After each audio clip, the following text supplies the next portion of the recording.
Welcome, Wapham crew, guys, gals, ghouls, and otherworldly beings.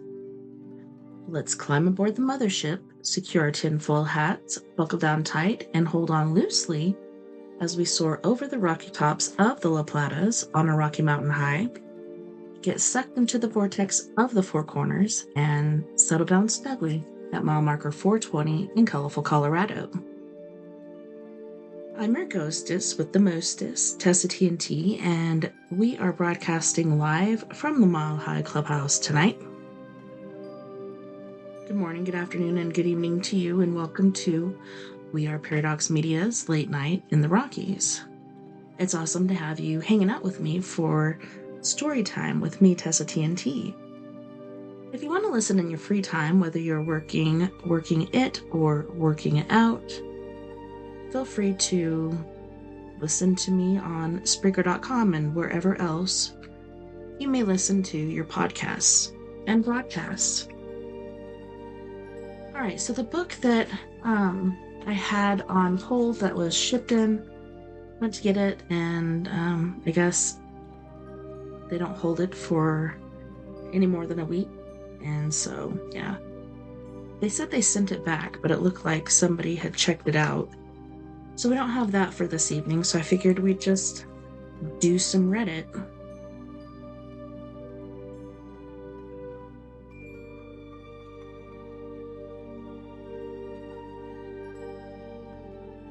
This one is Ghost Stories. Oh, where'd it go? Oh my gosh. Accidentally pulled down the page. Scrolling back to the top and reset it, but we'll just go from here. Short, scary stories, and this is by Forbidden Well. Let me see. Let me pull them up really quick. Yeah, Forgotten Well. My husband's nicer when he's dead. I lock the wheels on my husband's wheelchair and put down dinner in front of him. I made your favorite, I say, an egg glazed salmon with wild rice. I gently turn my husband's head so he's looking at me, and then using my thumb and pointer finger, I slowly open and close his jaw, mouthing the words that I speak. It smells delicious. My husband never used to compliment my cooking. It's one of the many benefits of the way he is now. I sit down and enjoy dinner. When my plate is clean, I look across the table at my husband and ask, "Are you going to finish that?" "I'm not hungry. You should eat it. I'd hate to see your hard work go to waste." "Don't mind if I do," I say, taking my husband's plate. Once I'm done with my second helping, I start cleaning up. "Do you want me to do the dishes?" My husband never used to offer to do the dishes. "I'll take care of them," I say, running my fingers through his coarse hair. "You stay right there and get ready for movie night." After everything's put away, I roll my husband to the theater room. I thought we could use the big screen tonight. How fun! I'm glad he's here with me. Our mansion would feel real empty without him. I park his wheelchair next to my favorite chair and walk over to the projector. How does "While You Were Sleeping" sound? My favorite. I start the movie and get comfy. I just love old Sandra Bullock movies. She's got nothing on you, babe. I blush, then raise his lips into a smile. It even stays there, if only for a moment before drooping back down. I take his cold hand in mine and savor the moment. I know it won't last. At 11:45 p.m., the alarm on my phone goes off. Damn, already? You need to hurry or you won't be safe. It's cute when you worry about me, I say. I roll my husband to the holding room. I lock the wheels and then grab the collar. I make sure it's attached snugly around his neck and then lock it in place with a padlock. I kiss his forehead and it's already starting to warm up. I can see his fingers twitching. I give the chain attached to his collar a good hard tug to make sure it's securely attached to the wall, and then leave for the safety of my bedroom. I lock the door and then push a dresser in front of it for good measure. At midnight exactly, my husband starts screaming. I don't know how he comes back, but he never stays dead for more than a day. I curl up into bed and pull the covers over my head to drown out his screams. In a few days, he'll die of thirst, and then he'll be mine again. My wonderful, kind, and very dead husband. Dang, girl. You feeling okay? Neuroclip says, death greatly improved his personality. The math nut says, this made me nauseated. Well done. Long jumping Moose 486 said, husband, actually, I'm not physically dead, just dead inside. The screaming she hears is a recording I made when I was in a metal band. Don't tell her that. She's nicer when she found out I was dead. Quirky Weird said, damn, this was a new one and a really, really good one. Great job, OP. Keep writing more of these. Wow. Very interesting.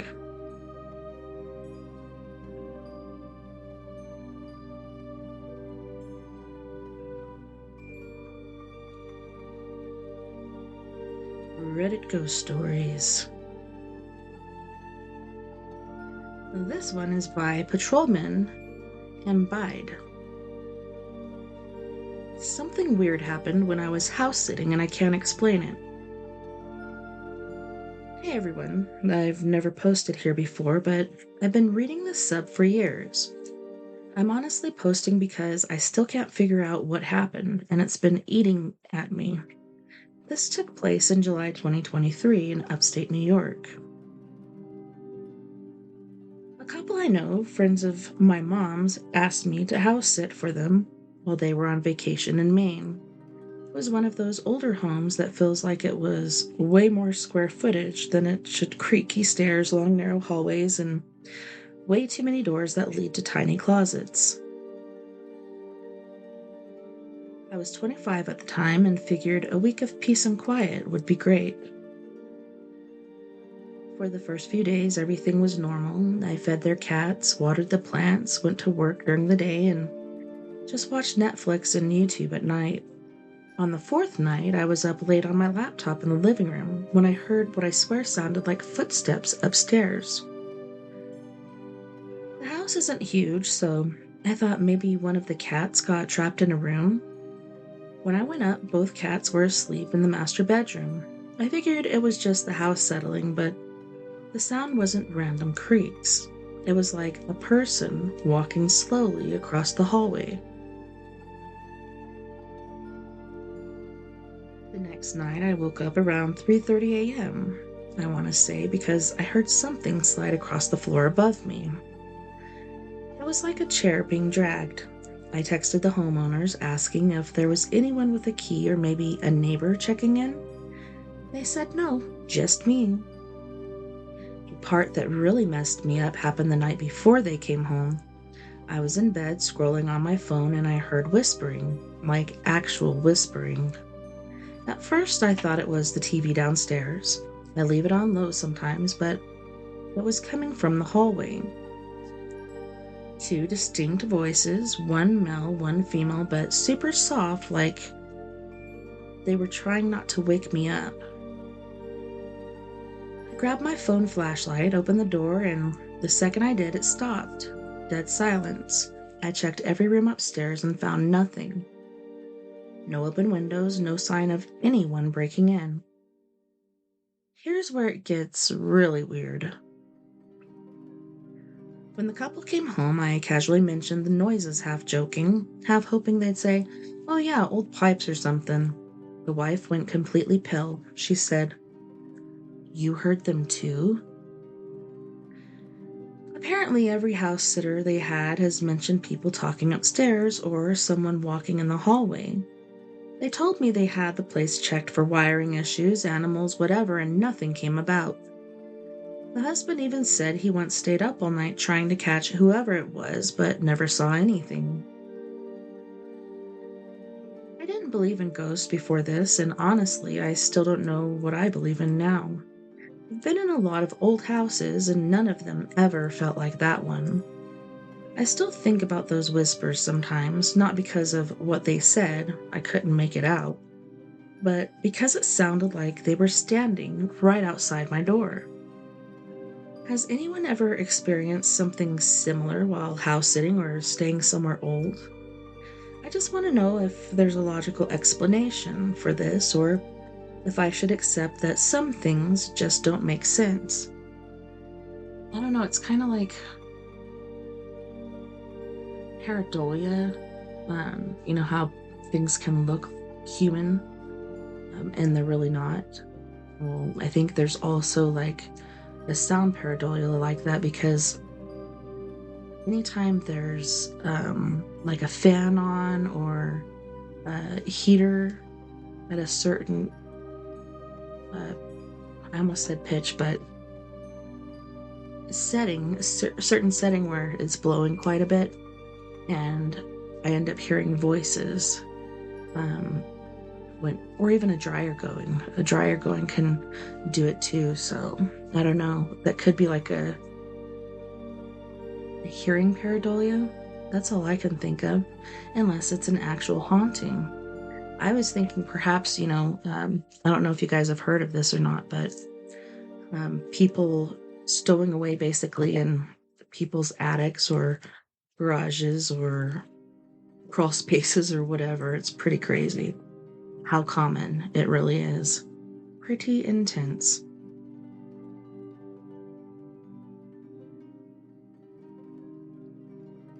No sleep. Insomniac journal. I've been praying for the smell to go away. Hello, everyone. My name is Cheryl. I am 71 years old and I live in a small rural town in Montana. I posted this in r/DIY last week, but they recommended I post it here instead. Every October, my house is filled with the most disgusting rotten smell, and I get a lot of flies. I can smell it on both floors, and it makes me want to vomit. It seems like it's coming from under the sink, but bleaching didn't help at all. Sometimes it is so thick, I can taste it like I'm being suffocated by a dirty rag. It clings to my hair and clothes. People at church have begun to look at me strangely. I called my son and he said it could be a dead animal or rotten food, but I don't think it is. The smell only lasts a week. It usually starts around halfway through the month and ends just after November begins. Also, it doesn't only smell like something rotten. Sometimes it reminds me of my curling iron, like the steam that comes off my hair when I leave it in place for too long. My son told me to check something called the P-traps under the sink, but I don't know how. My husband used to do all the repairs around the house. He used to do the repairs for the church too, even though he was the pastor. He passed away a year ago from COVID and said he couldn't smell it.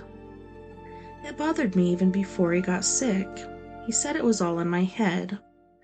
I remember the first time it came, he went quiet that night and wouldn't let me open the bathroom door. It was strange that he couldn't smell it. He could still taste my cooking enough to complain, but the doctor says sometimes that happens with COVID. I tried to follow a YouTube video on how to open P-traps, but water got everywhere. I had to use my nice towels to clean it up. They're ruined now because they got an oily black stain on them that won't wash out, no matter how many times I run them through the machine. My son lives several states away, so he can't come check the pipes for me. He refuses to visit ever since he got in an argument with my husband about what happened to that neighborhood boy. My husband did some things that I'm not proud of, but God is forgiving. Still, sometimes when the house settles at night, I think I can hear the boy's delighted screams when he still played in the church's halls. I called a plumber, but he is booked out until late November and the smell will be gone by then. I opened the windows and lit candles to hide the smell, but no one visits anymore. I miss the company. The church ladies used to stop by after I fell last year, but I think the smell drove them off. There's a bathroom connected to my late husband's office. The drain in there hasn't drained right for several years, no matter how much my husband used to plunge it. I don't go in there often, so when I did last year, the smell was very strong. I started feeling sick and dizzy, and I tripped on the rug on my way out of the bathroom. I broke my hip and I haven't been up there since.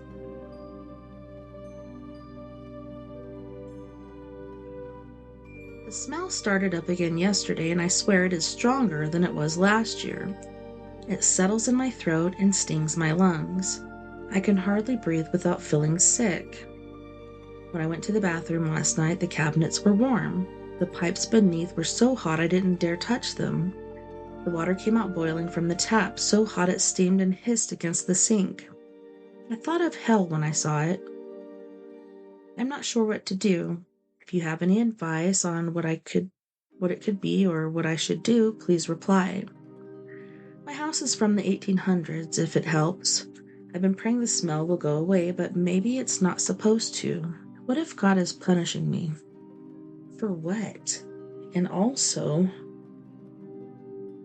what did your husband do? Did he do something to that little boy? Did that little boy go missing?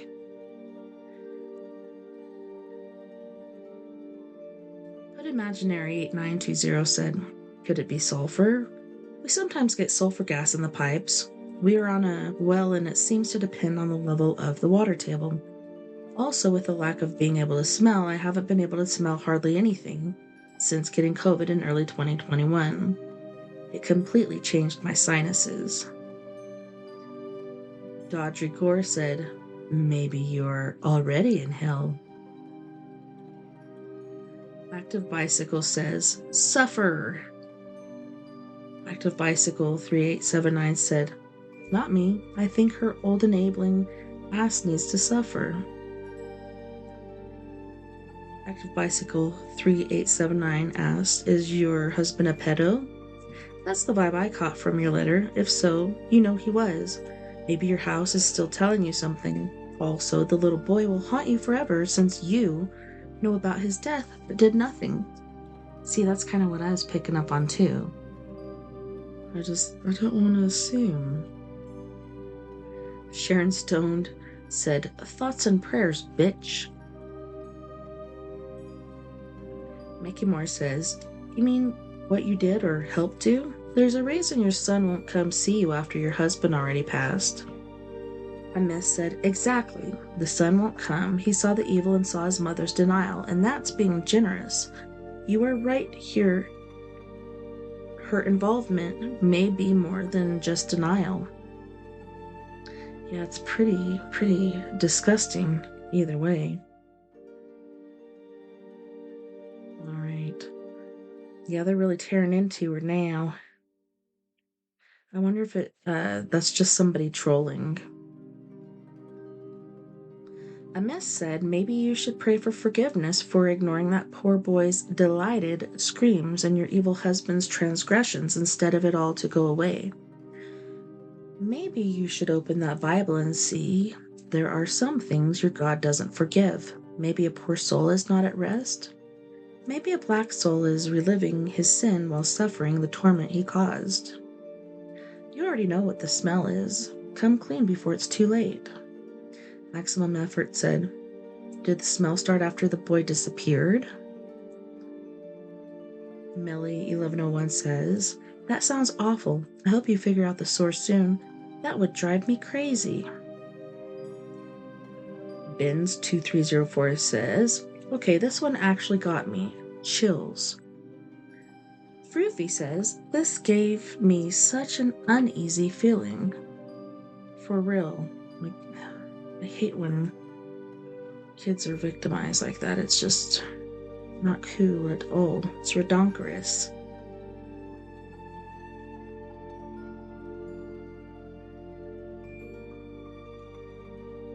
phone is acting foolish. There we go.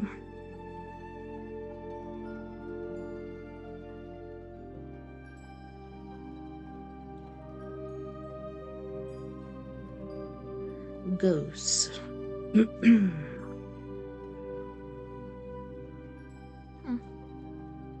Those who believe in ghosts was the single most persuasive piece of evidence you have seen.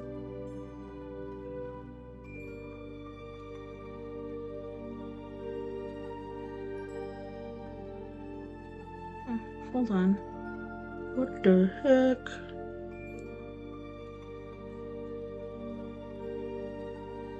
Yeah, I'm already joined on it. Why won't it let me see? It's not letting me see the other comments. Well, that really sucks. Oh well.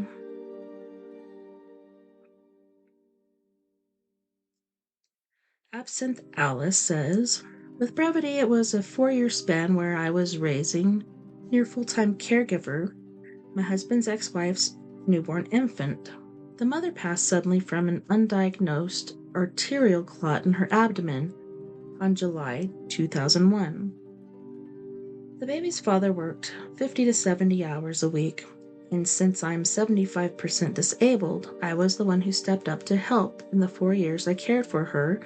Her deceased mother visited about 6 times. A vague shape, clear face, always checking on her baby girl. I've also had similar experiences when I lost a cousin to leukemia. When she was 17, I was around 10, and she appeared by my bed, smiling and looking happy and healthy. I thought it was a dream until my grandmother received a call about 30 minutes later. It was my aunt confirming that she'd passed. It was almost 50 years ago and was one of my first of many occurrences of meeting a spirit. Edited for my own errors, also her mother passed in 2001, not 2011.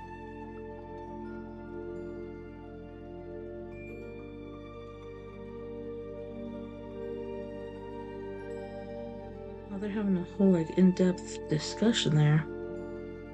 J. Humph 88 said, I lived in a haunted house for about 3 years. It started maybe 2 weeks after I moved in. Lights would turn on and off. Doors would shut on their own. I didn't think much of it. Every now and then I would randomly get a very strong whiff of either floral perfume or cigarettes. I'm a guy and I don't smoke. The smell would be gone as soon as I smelt it. One night I was sitting on a bar stool at the kitchen island eating dinner when I felt a hand grab me from behind, on the right side of my torso. I felt all 5 fingers. That freaked me out. One morning I woke up and immediately heard someone scream, "Wake up!" from inside my room. I had overslept. I was chatting in the kitchen with my friend when all of a sudden my AirPods case went flying off the counter and across the room. I hadn't really talked about it with anybody, but there were 3 experiences that sort of confirmed that to me, that it was haunted. My best friend was visiting from out of state and staying in the guest room. One afternoon he said to me, I don't know how to explain this, but this morning when I was brushing my teeth, I backed up into a person that wasn't there. My mom was visiting and was in the guest bathroom doing her makeup when she heard someone say her name. I was the only other person in the house, and I was still asleep. I had a weekly house cleaner. One day she said, I think this place is haunted. The guest bedroom is carpet, and after it's been vacuumed, it shows footprints. I very rarely go in there. The blinds are plantation shutters, and she said that every week she closes them, but when she comes back, they're always open, and there are no footprints leading to the window. I never told any of these people that I thought the house was haunted. They're the ones that brought it up. Long jumping _zone 673 says, Old house had a figure that'd just stand in one particular room when we were kids. Always at like 11 a.m. when we'd go from our upstairs rooms to the bathroom downstairs. You'd get one glance at it, then it'd vanish. One day at around 11 a.m., we were getting into the car for a grocery run. Mother was driving, older brother up front, and I was in the back seat. I turned to put my seatbelt on, and when I looked back at the empty seat beside me, there was the figure in broad daylight sitting in the seat. I screamed, so my mom looked in the rearview mirror and saw it. We all bailed from the car so fast, and by the time we made it 10 feet, it had vanished. Oddly enough, no one in the family saw it again after that. No more night sightings, but we all definitely saw it in the car at the same time.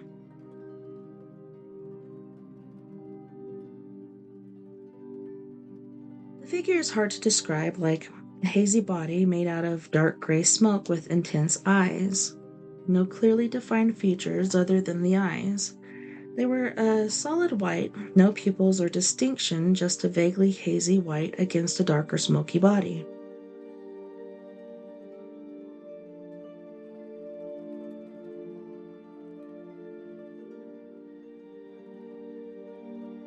Sycoon007 says, I watched a man walk through the side of a 140-year-old brick and stone train tunnel.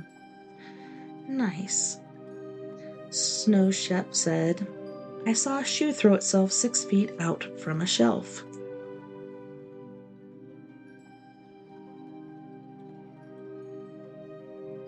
Carl Narks said, a buddy and I saw a ghost car drive/disappear off the road in broad daylight. It was a tight 2-lane mountain road.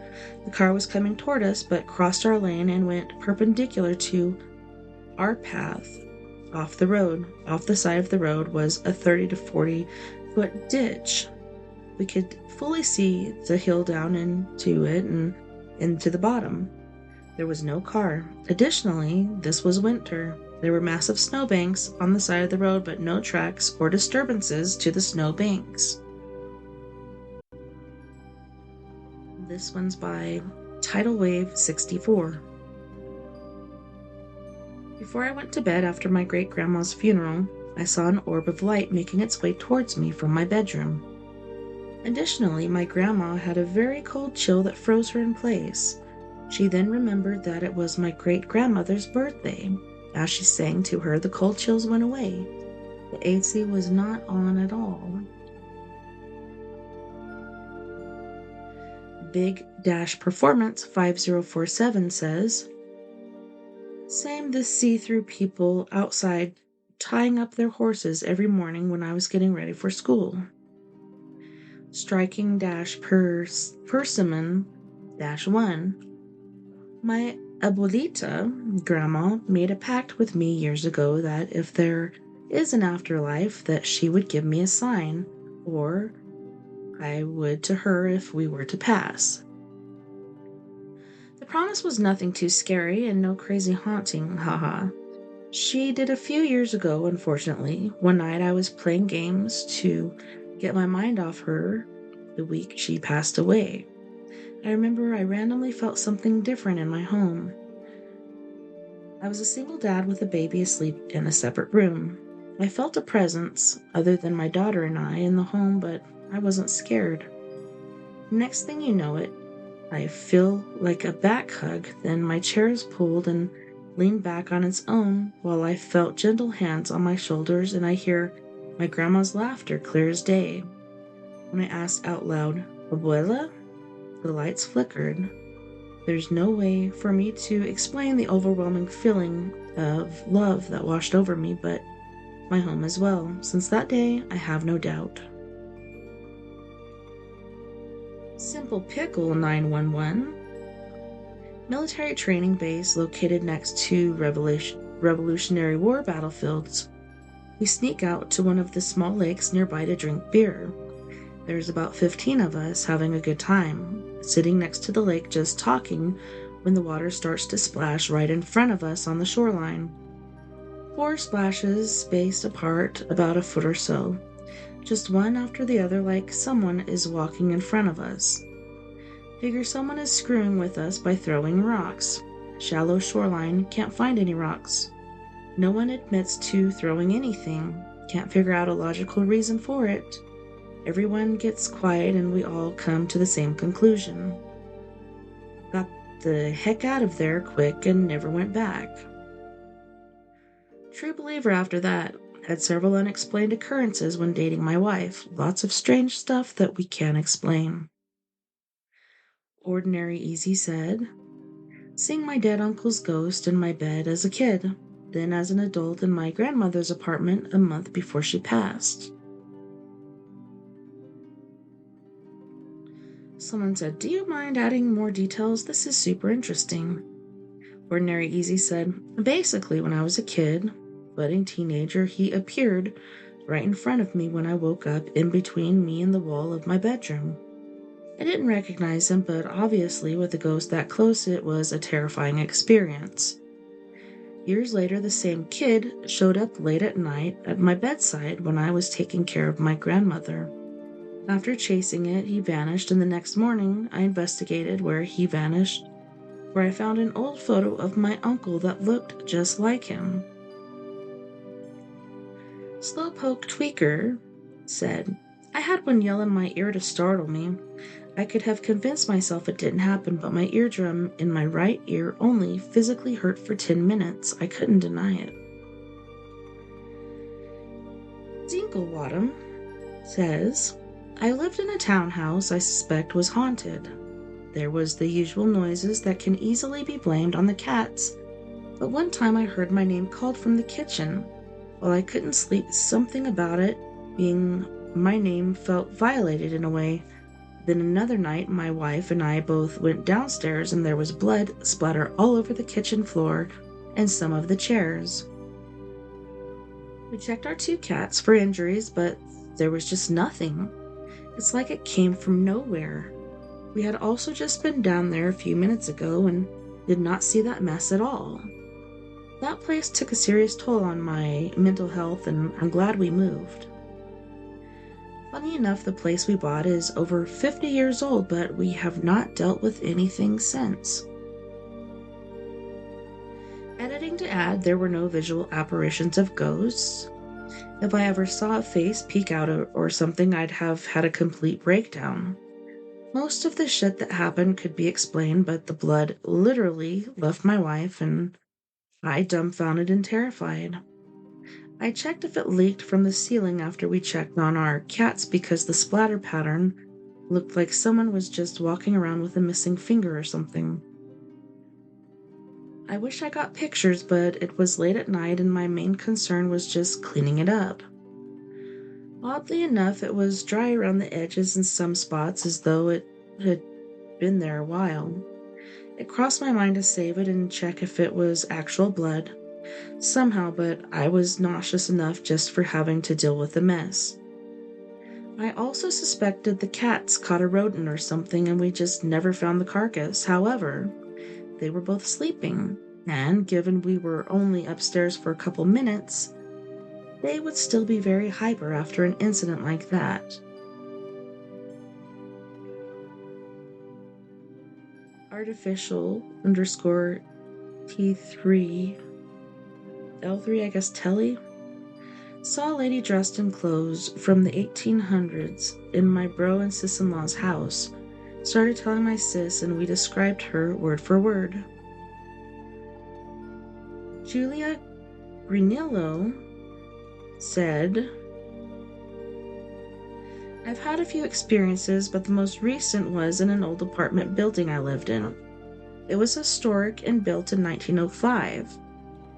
I kept finding a closet door open even though I was sure I was turning the knob enough and making sure it was latched shut. It was a closet I never really accessed, mostly for storing stuff I rarely ever saw or used. One evening I was about to start playing video games with my brother and I was in the next room over from the closet. I heard the doorknob turn and the door slowly creak open. The apartment had a giant pocket door separating these 2 rooms, and I always kept it open, which is how I was able to hear the closet door open. Vanilla Bitch Pudding says, When my ex-husband and I were very early in our relationship and were still in the learning about each other phase, I told him I hate the feeling of someone's finger in my ear. It skeeves me out. It was my very first night sleeping at his place. I couldn't fall asleep, so I went out into the dining room, which was directly off the bedroom, and sat at the table to read. I felt someone walk behind me and then stick their finger in my ear. I whipped around and there was no one there. I could hear my husband snoring in the bedroom the whole time. Big-Barracuda-6639 says, I saw a man crossing the street where we always crossed going into church. He was a few feet away and looked exactly the way he always did. He crossed by and headed up the stairs into the church with everyone else. Then a wave of realization. We had buried him about 2 months earlier. I had been at the funeral. It is a true story that happened to me. Lays Ray Frazier said, missed my grandma's funeral due to unforeseen circumstances and a missed flight. Went home to rest and she was pissed and knocked the same mirror off the wall 3 times in a row in succession over the course of 5 minutes. The 3rd time I said aloud, I know, I'm sorry. I'd be there if I could, and it stopped. I don't know how, but I know that it was her. I think she was upset more because I couldn't be there for my dad, but I also knew he'd understand. I've seen things I'd swear were ghosts, but to this day, that sticks with me. Throwaway 11225423. I have had a few instances. First time I encountered a ghost was when I was 5 years old. Every night my mom would put me to bed around 9 p.m. and I would get out of bed once she left so I could watch the army men march down the hall straight into my brother's bedroom. One day I asked my brother where the army soldiers went once they got into his room, and he didn't know what I was talking about. The soldiers appeared hazy, gray, and translucent. I used to jump up and down and wave at them to get their attention, but they would never pay attention to me. One day after doing this for quite some time, over the year, I went out to the hall waiting for them, but they never showed up again. Second time I saw a ghost. I was about 10 and I was sleeping over at my friend's old cottage. My friend and I shared a room with 2 separate beds. I was having trouble sleeping, but my friend plonked out immediately as I could hear her snoring. I looked over at her bed and saw a gray translucent boy about 7 years old wearing suspender pants, a button-up shirt, and old-school hat sitting at the foot of her bed. He looked over at me and I screamed bloody murder. He had white eyes. Her mom ran into the room and the boy had completely disappeared. It was terrifying. Third time I was 25 years old and my mom and I were home alone together at her place. It was Thanksgiving and we were peeling apples for a pie. As we sat at the table cutting up apples, we heard what I can only describe as an electrical crack from thin air and a slow drawn-out whistle in 3 parts like someone whistling a tune. Then the doorbell rang immediately after. We ran to the door, but no one was there. Fourth time I was 29 years old and my boyfriend and I just got my great-grandfather's car inherited by my dad. It was a snowy January day and my boyfriend was driving. We suddenly heard a man yell, "Hey!" right next to my ear, clear as day. We were so shocked and confused and to this day have no explanation for it.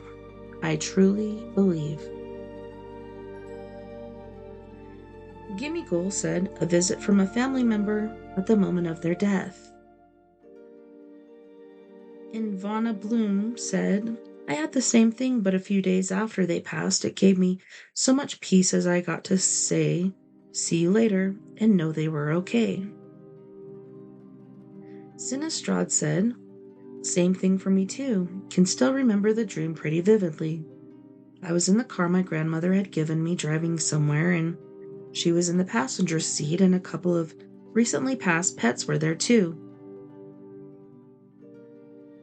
The thing that really stands out to me to this day is the overwhelming sense of joy and peace, and there was a brightness to the whole dream, like I could sense light brighter than the sun just beyond the edges of my vision. Makes me wonder if that is how we experience the fourth dimension with our limited scope of reality. C_dog_5503 said, I needed this today. Had to put my dog down very unexpectedly yesterday. I am beside myself with grief. I hope this bright place you saw is where he is right now with my mother and grandmother, and someday I'll be with them all again. This story is by the_Al_Syndicate. Most of my experiences were typical experiences. Shadows, orbs, distant voices and whispers, vague figures that disappeared after a few seconds. But there was one that I've never been able to adequately explain or debunk, at least partially. I grew up on a farm and we had various chores and jobs. One involved turning water on and off to irrigate the fields and fill the water troughs for the animals. I was out one afternoon, turning the water off in one field and turning it on in the next. There were 3 spigots to turn on and 3 to turn off. And I was a teenager who didn't want to walk, so was driving from spigot to spigot in this old farm truck. I noticed when I got out at one spigot that the engine of the truck was racing, like someone was pressing the gas pedal. Weird, but it was an old truck. At the next spigot, the door I had left open slammed shut when I got out. Again, weird, but I was on a slight hill and again, old truck. By the 3rd spigot, when the door slammed shut and the engine began to race, I was creeped out. I turned off the truck and walked the next 3 spigots. As I'm walking back to the truck, I can't take my eyes off it. Normally out in the field, I was constantly looking around, looking for snakes, for varmints, watching for leaks or holes, but this time I fixated on the truck. I could not look away. I got to the truck and took the time to check the cab and the bed. I half expected to find someone hiding in there, though I was alone in the field, over a mile from the house. I got in the cab, turned it on, and then almost immediately got out again. The radio station had been changed. This was an old dial and button radio. It was caked with dirt and grease from years of use. It was not easy to change at all, plus there were only a couple radio stations we could pick up down there. But the radio station had been changed from 99.9 to one down in the 83 range. Everything else I could explain away with an old vehicle and hard use, but the radio? I still can't explain the radio.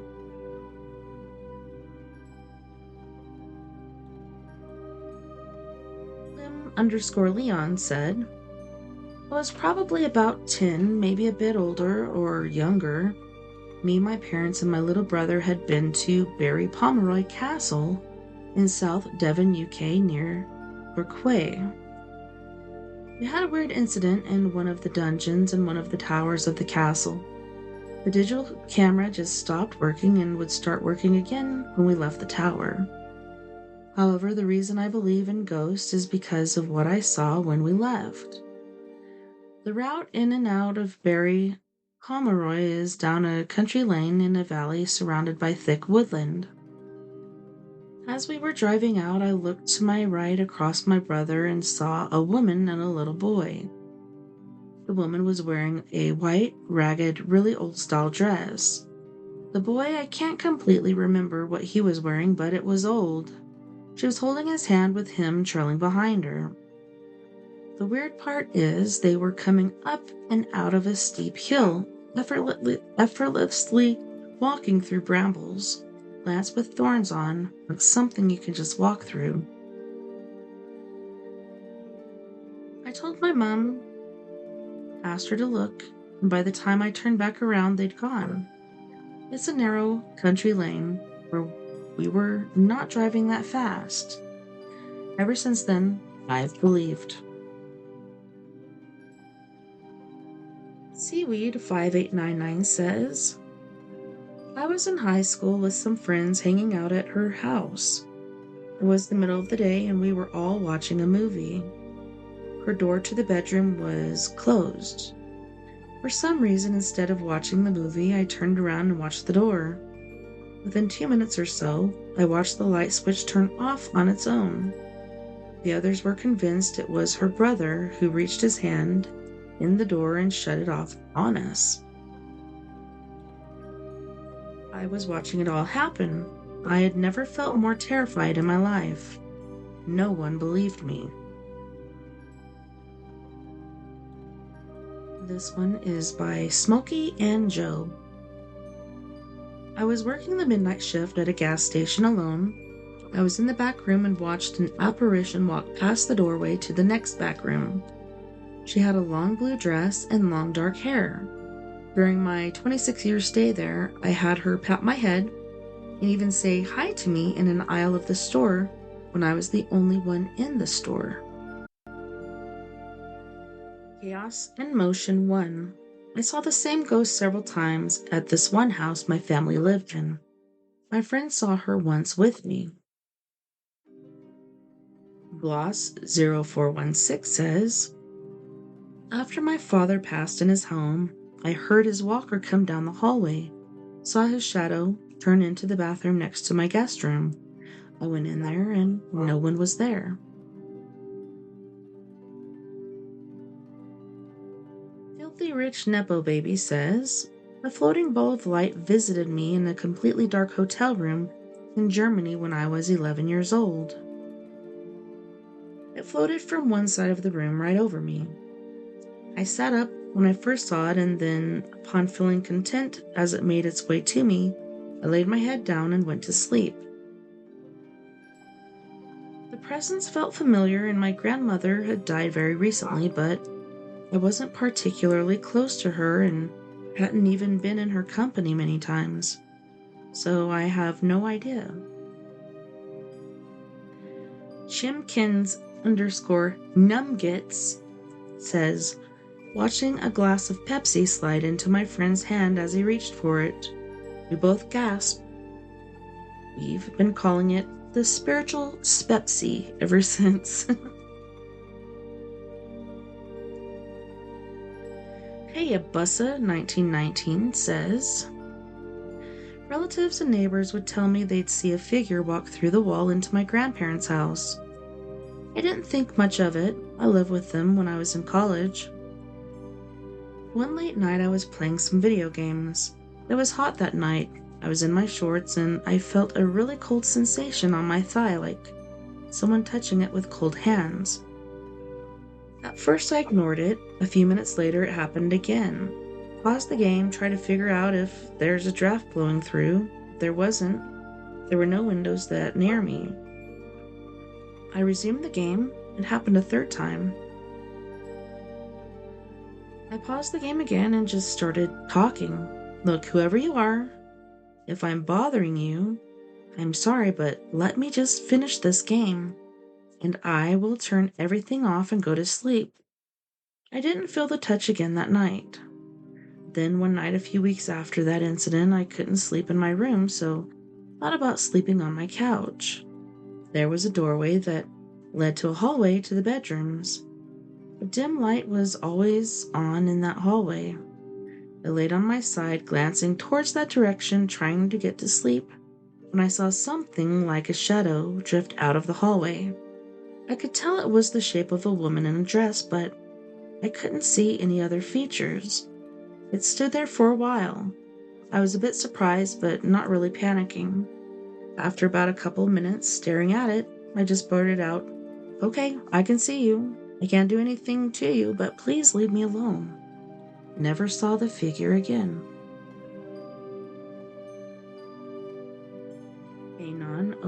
J124 says, I've had several smaller experiences that I could write off because I was usually half asleep when they happened, but there's one that happened in the middle of the day when I was fully awake. I was home alone for the first time in a couple of months, and my bedroom doorknob started rattling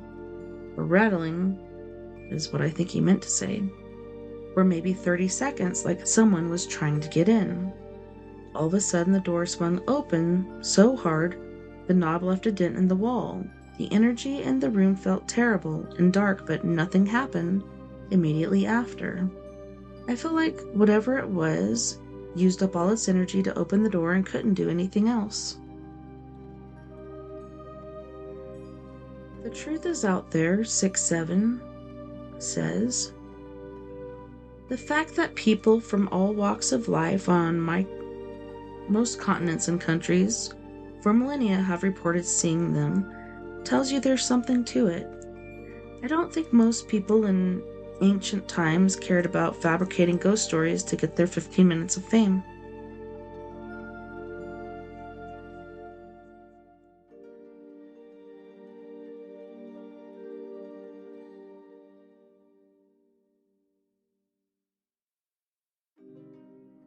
Fit_kaleidoscope 2538 says, living in a haunted house and having a new girlfriend shook me awake because there is something by the door and it's horrible.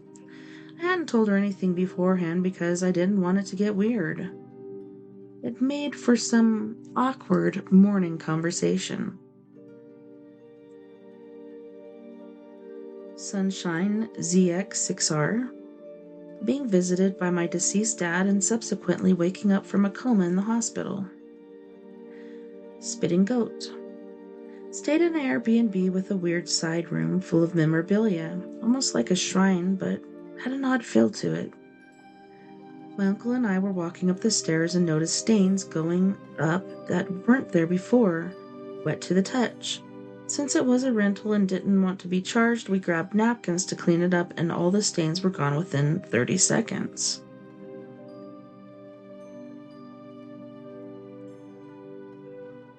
No trace, like it wasn't there in the first place. He smeared one of the stains, it was clearly there, then nothing. To this day, we both are unnerved by the experience.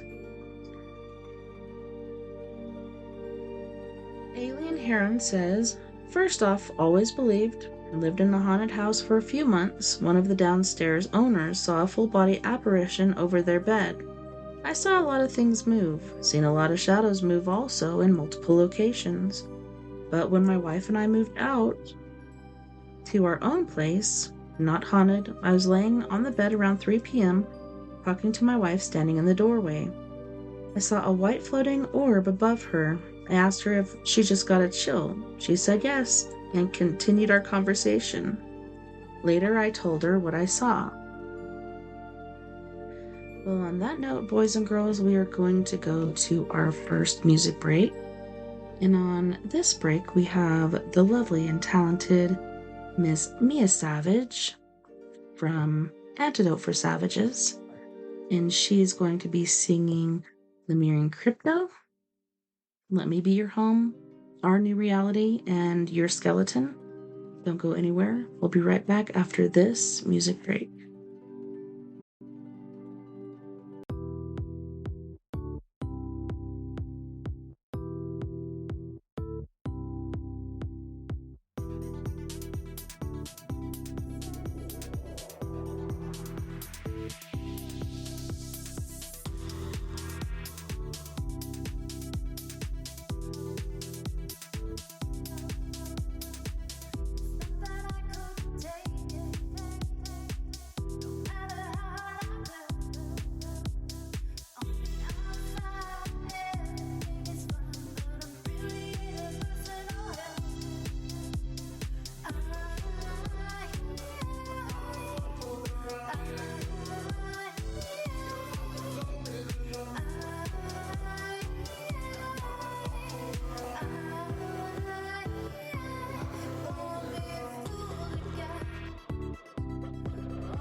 shit that he brings anymore. You're mine. You're mine. Tonight. You're mine.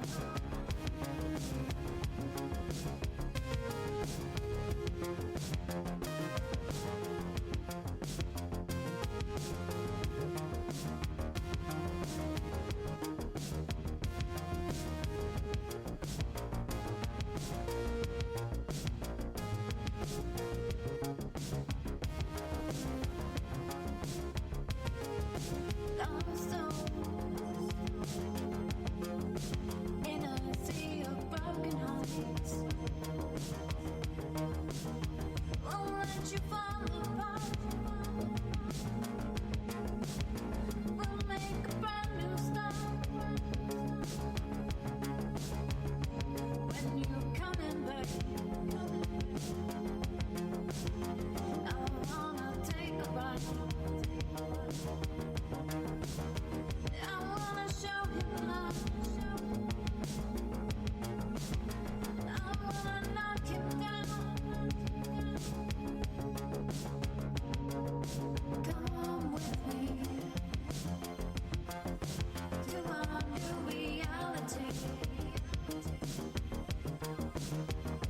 You don't need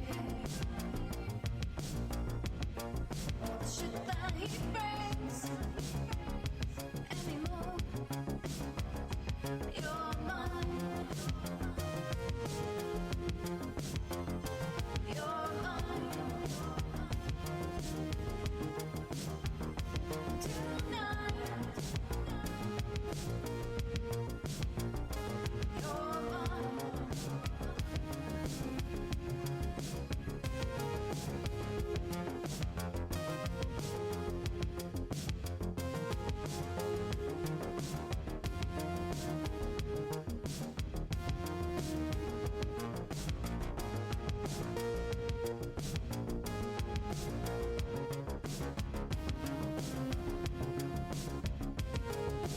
Come with me to our new reality. You don't need all the shit that he brings anymore. You're mine. You're mine. Tonight. You're mine. You're mine. You're mine.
Welcome back, and thanks so much for hanging out with me tonight on We Are Paradox Media's Late Night in the Rockies. So last hour, it was mostly ghost stories. And I was looking at SWs, aka flesh pedestrians, as well as cryptos. We're not talking about the digital currency. This story is by Caitlin Estrada. Weird reoccurring visitor. Hello. Sadly, this is not my first time posting for advice, ranting. Maybe someone else has had experience with this. For the past 3 nights, I've had this dream that my dog is scratching at the floor, which usually means diarrhea and he has to go outside. I get up and grab my phone for the flashlight, and it's always been 3 a.m. I go downstairs and find both my dogs are sound asleep. I hear the scratching again outside, and it's my dog staring back at me outside the gate.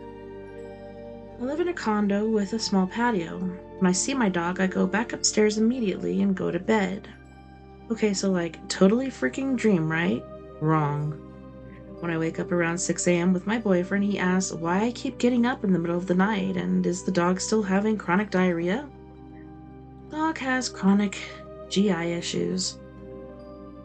I was shocked because I thought this was a dream I have been having for the past 3 nights. Please tell me this has happened to someone before. Context: I live in the Southwest near reservation land. I'm very aware of the things out there and I am respectful. I just want this to stop. McFace says, sage, cedar, sweetgrass, and tobacco. Burn these around your land, then bless your pets, then bless your sleeping space. Doesn't matter which order, then burn them all at once if you have all of them. Give the intention to your smoke while you go around your home that unwelcome visitors do not belong and command they leave and do not come back. What you are doing is shielding your house with magic as old as Mother Earth and Father Sky. Go to each room and smudge each corner where the walls meet the ceiling, corner to corner. Sweep across the doors and windows, each side of the wall. If you can't reach the outside windows, then just the inside is fine. Collect the ashes if you can and sprinkle them on the bottom of your door frames that lead outside, then every spot you see or have seen the entity.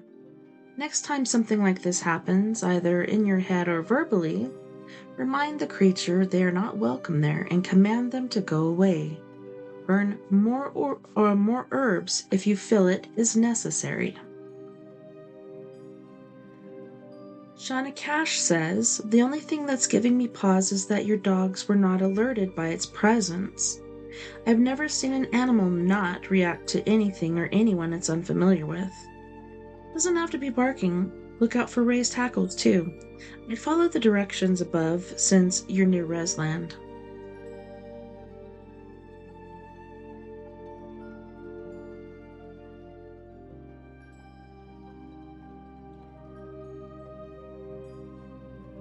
South Texas wolf-like encounter chasing shifting shadows near the Rio Grande. This is by User Cryptid. South Texas wolf-like encounter chasing shifting shadows near the Rio Grande. Riding solo down a dusty rural road just outside Mission, Texas, I glanced back to see a figure in white jogging behind me, only to watch it morph into a pale wolf or husky before vanishing altogether. What I experienced that day in the Divergent Diamond Zone raises the uneasy question.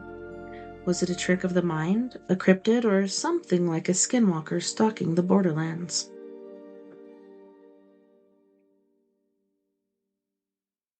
This one is by new_touch126. Night of Northern Lights in Ohio. Are there any similar stories to my experience?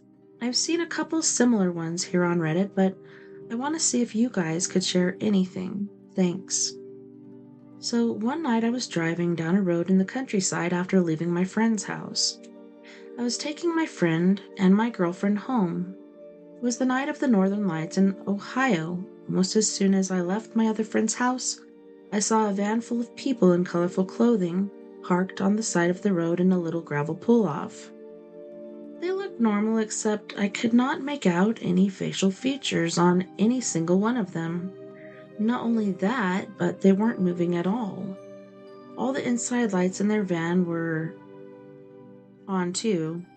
We kept going thinking, that was weird. But that's about it. After I dropped off my girlfriend, we took the back way home.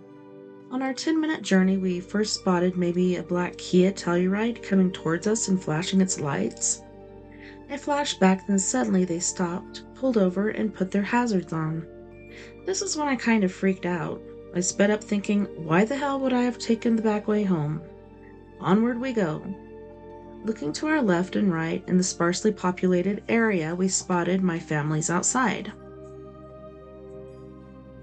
Obviously, they're just looking at the northern lights, right? They were completely frozen as well, staring straight up into the sky. This road we were on had lines on it. It wasn't too far out there, but there weren't a lot of houses. Then we turned onto the road with only one house, no lines, and cornfields on either side of it. They weren't planted at the time, but a significant ditch separated the road and field. Turning left onto the road, there was nothing. No lights besides the house in sight. The house sits right on a sharp bend in the road. But when we took that corner, we saw some hazards up ahead. We inched closer and closer. My music shut out about 100 yards away from the car. I then turned on my brights to see a man standing unusually tall, wearing all white. He was standing at the trunk of his car, which was parked in the ditch I mentioned earlier. He had something written, almost looked spray painted on his shirt. There was also a little girl with her head popped out of the sunroof and arms on the roof of the car. I then sped past them, not caring about anything but just getting home, which I was about 5 minutes away from. I called my mom mostly to tell her why I was speeding and freaked out. After a minute of ranting, my mom answers, "Hello?"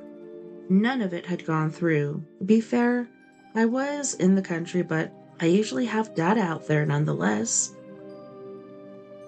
Eventually, when I got home, my friend just decided he'd come home with me. We told my dad. He didn't believe us, so we went back out there. We saw a couple of odd little things. A car pulled off on the side of the road, but my dad firmly believed it was just people watching the northern lights.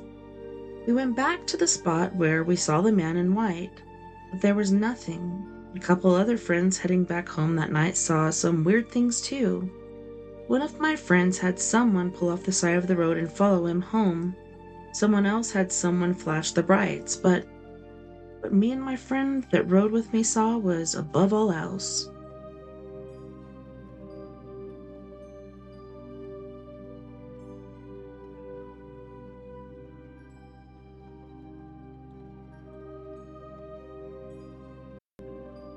Oh my goodness, on here I'm seeing a section that's like all videos.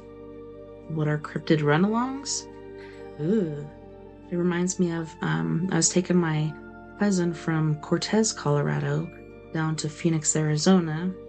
I believe at that moment they actually were living in Buckeye, and had a 78 Toyota Corolla, and it only had an AM radio, so I had that, and I also had a little boom box that I'd take with me, and me and my cousin are riding along, and of course the CD ends, and she's looking for another CD, and all of a sudden, like, we're hearing full-fledged screaming running alongside the car. Like, it just keeps happening.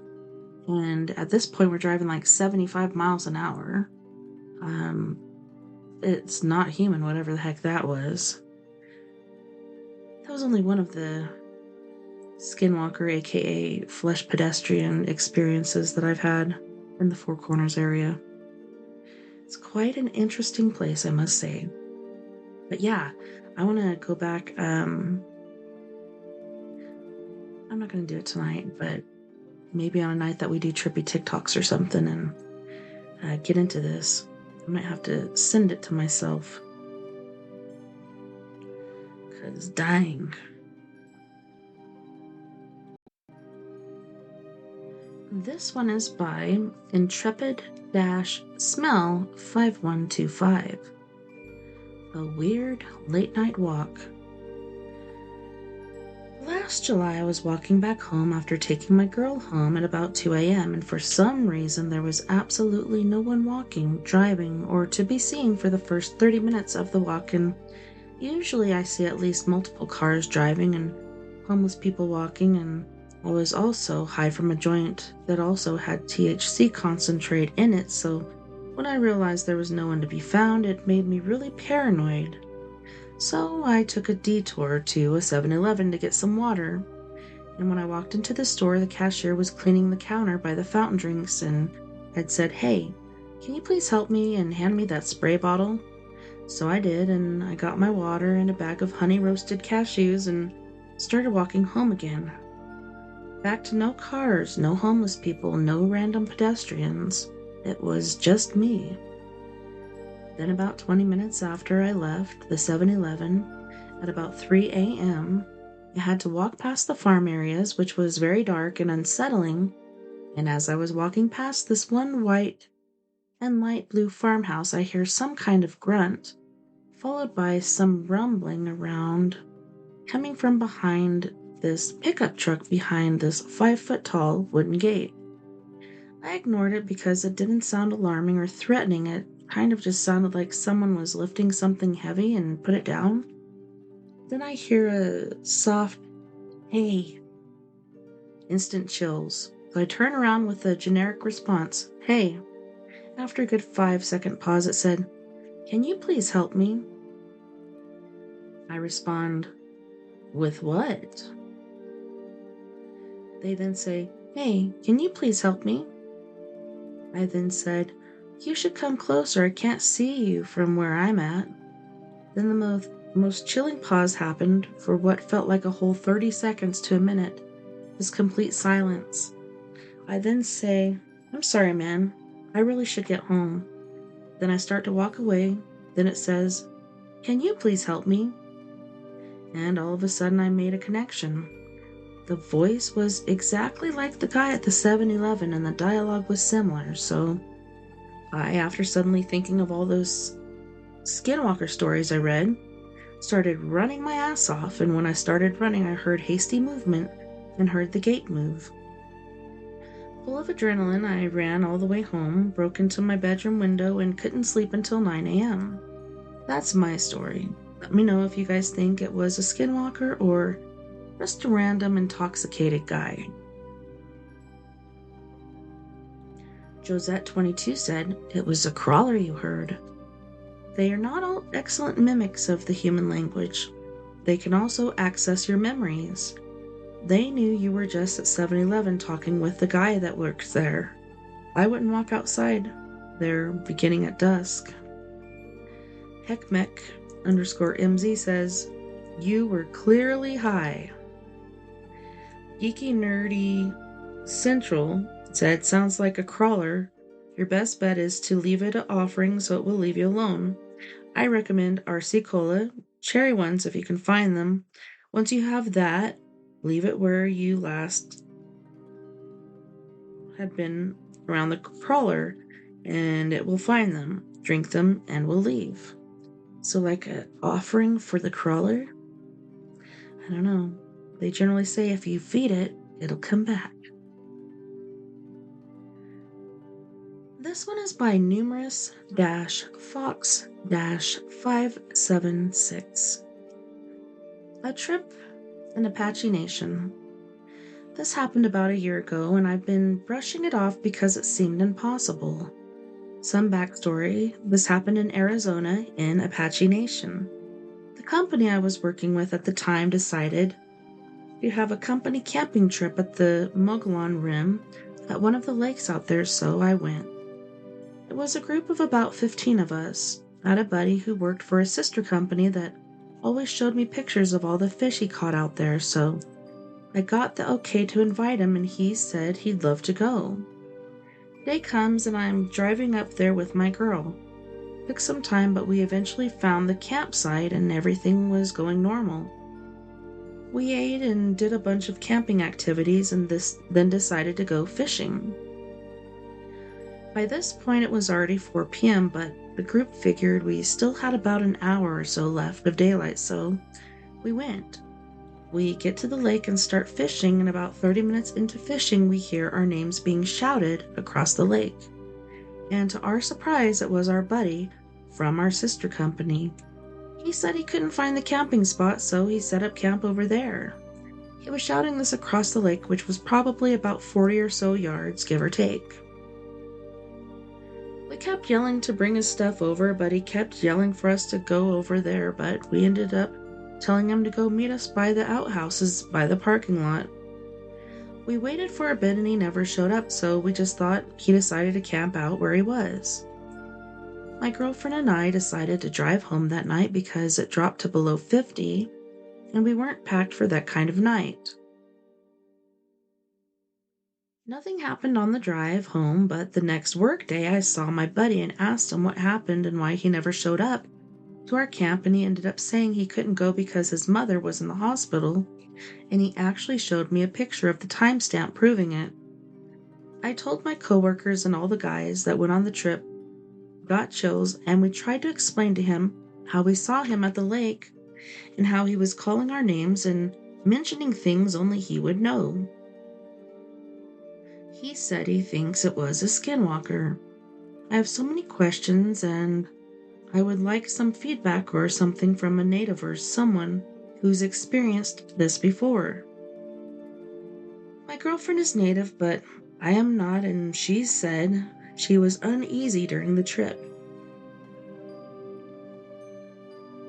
TLDR, went on a company camping trip, so one of the guys invited across the lake and confirmed it was him. Next work day, he said he never went and had proof he didn't go. Did I/we encounter a skinwalker? It sounds like it. Or would that be also known as a doppelganger or a mimic?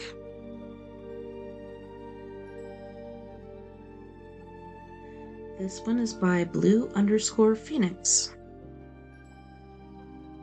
Hearing a woman comforting a fawn in the forest.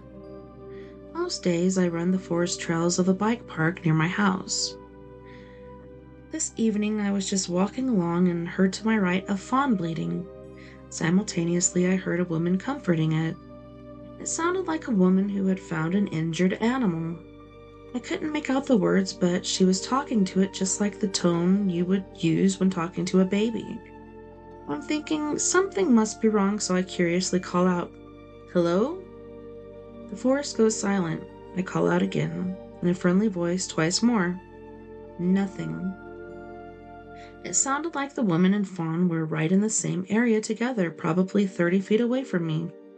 There were tall reeds down the embankment, dense woods, hard to see. I take a step off of the trail and an owl takes off from the ground in a thrush of dead leaves. Way too close to me to be sound of the distressed animal. You would think this woman would have said something back when I called out.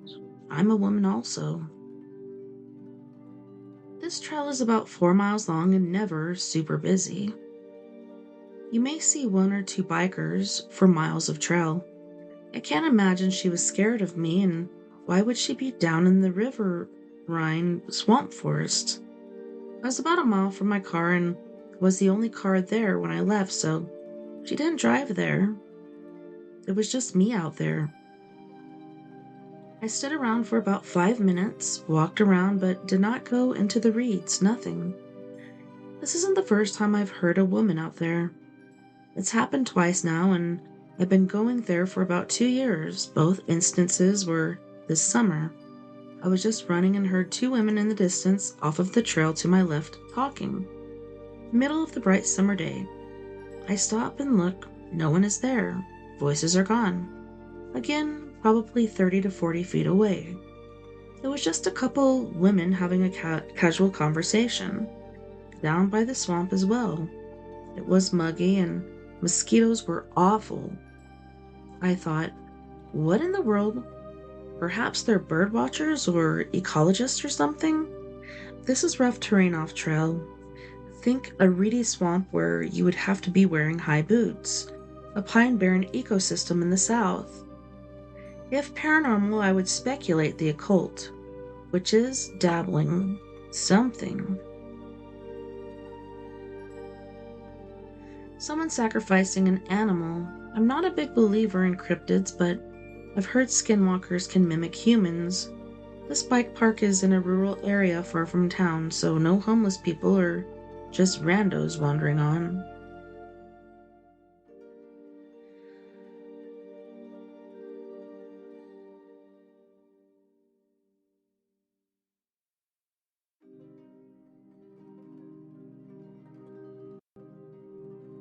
This one is by user Unmanned Pistol Holder. Man/thing on the side of the road at 4 a.m. I'll try to make this as short as possible, but last 5th of July, me and a friend had gone with some leftover fireworks from the 4th that were illegal to light within city limits. We live in a town right next to an Indian reservation, so we decided to go and light them. Around 4 a.m. that night, it was pretty dark still, and we drove down this long road that we always take to get there. Now, the res is pretty desolate and empty, so there's not much civilization out there except for the spare houses every half mile to a mile apart. Now, we had been driving for about 15 minutes down this straight road at this point, and I passed the road we went down previously, evidently enough named Cemetery Road, to light them, so I flipped a U-turn. After I flipped, I looked to the road and go to make the turn. That's when I see him. 6-foot-tall man wearing a blue shirt and blue jeans, maybe 30 feet from us, waving his arm and hand downward, possibly signaling for us to stop. He didn't look injured, nor did he look like a child, just a straight-up man in the dark attempting to wave down our car. I instantly step on the gas and drive away. Me and my friend were flabbergasted, in absolute shock. I couldn't believe my eyes. The time we saw this was exactly 4:42 a.m. About a minute later, and as dumb as this might have been, me and my friend decided to flip around and go back to see if we could maybe get a closer look at him. About a minute of driving later, and we arrive in Cemetery Road again, and to our surprise, he was gone, completely without a trace. I could never completely be sure if this was a man at all, or if it even was paranormal. Could have been just a regular dude, but one thing I know for sure is that it was strange and unordinary. And nobody is out there that late, ever.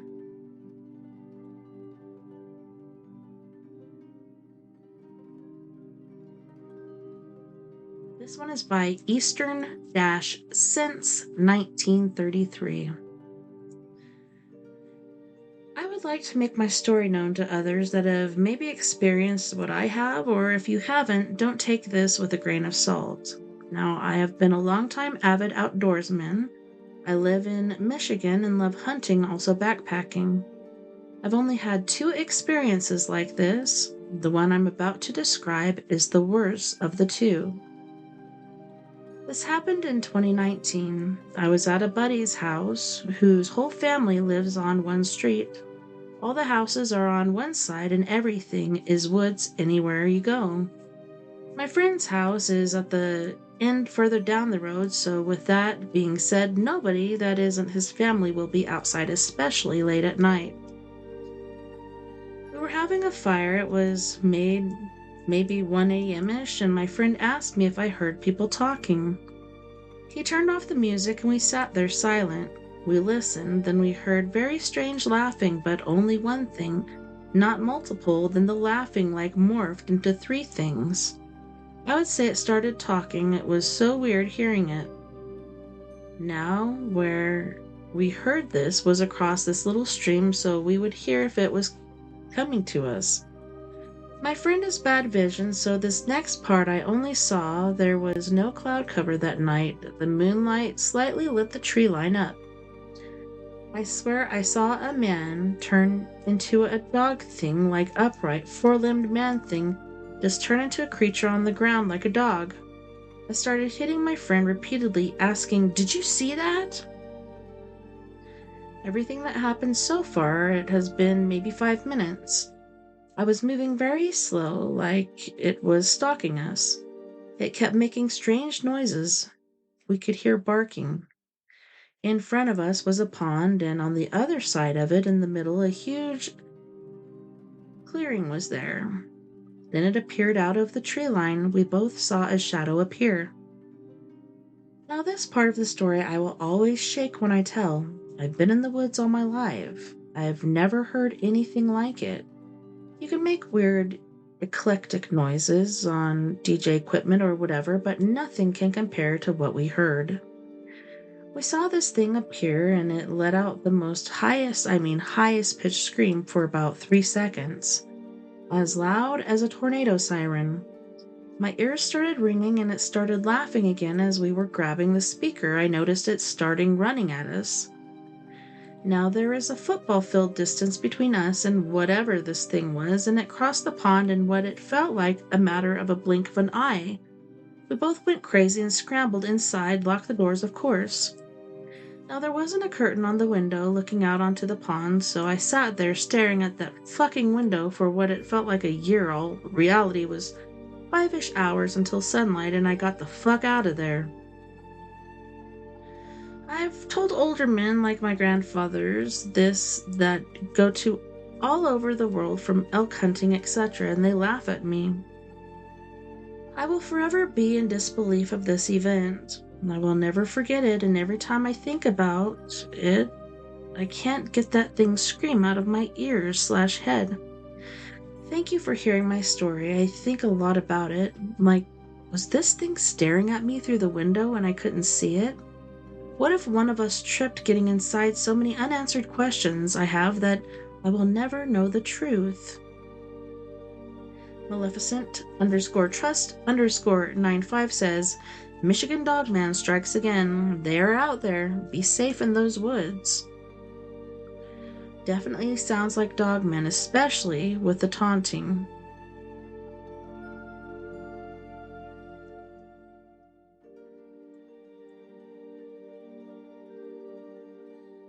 Def Diesel said, 0% chance it's a skinwalker, 100% chance you twisted an indigenous narrative to suit your fear. Neglada12 said, I didn't see OP twisting anything to fit any specific narrative, never calls it a skinwalker. Why you being so triggered? Why people gotta get all triggered over this stuff? I've seen enough of people fighting, so I'll get out of here. Skinwalker or mountain lion? This one is by HorrorFan9556. I once went to a very public area during the day with my family, where I chanced upon local wildlife such as deer and mountain lion. Then I veered off track to explore a closed-off path where I saw something standing on 2 legs. It was dark and tall and turned to look at me. I quietly backed away, and the thing watched me back away. I tried warning the park rangers about both instances of seeing the creature as well as a mountain lion on the trail. They wrote me off as crazy. No one else had seen either the mountain lion or the creature I saw, which confused me because I was right there with them. How could they not see anything? Anyways, we left the area as I was getting freaked out, and on our way back I heard that 2 people had gotten ripped apart by some sort of animal. Was it the skinwalker or the mountain lion, and how was I the only one to see both? Was I just dehydrated and saw a different mountain lion as a skinwalker? Cheesemaking Mom says, on what part of the globe was this? Very public area located. Both mountain lions and skinwalkers have a relatively small territory, so If you were, for example, in Iceland or New South Wales, it's unlikely you saw either. Hanging Lake Trail at Colorado, USA. Holy shnikes. What? I've never heard of anybody getting ripped up there. But that is such a beautiful hike. And it's pretty awesome. As you're hiking up this hill, there's small holes in the side of the mountain, like maybe perhaps where it washed away around roots or something. But if you sit by them, it's like nature's air conditioner. It's so sweet. And Hanging Lake is at a place, the exit is called No Name.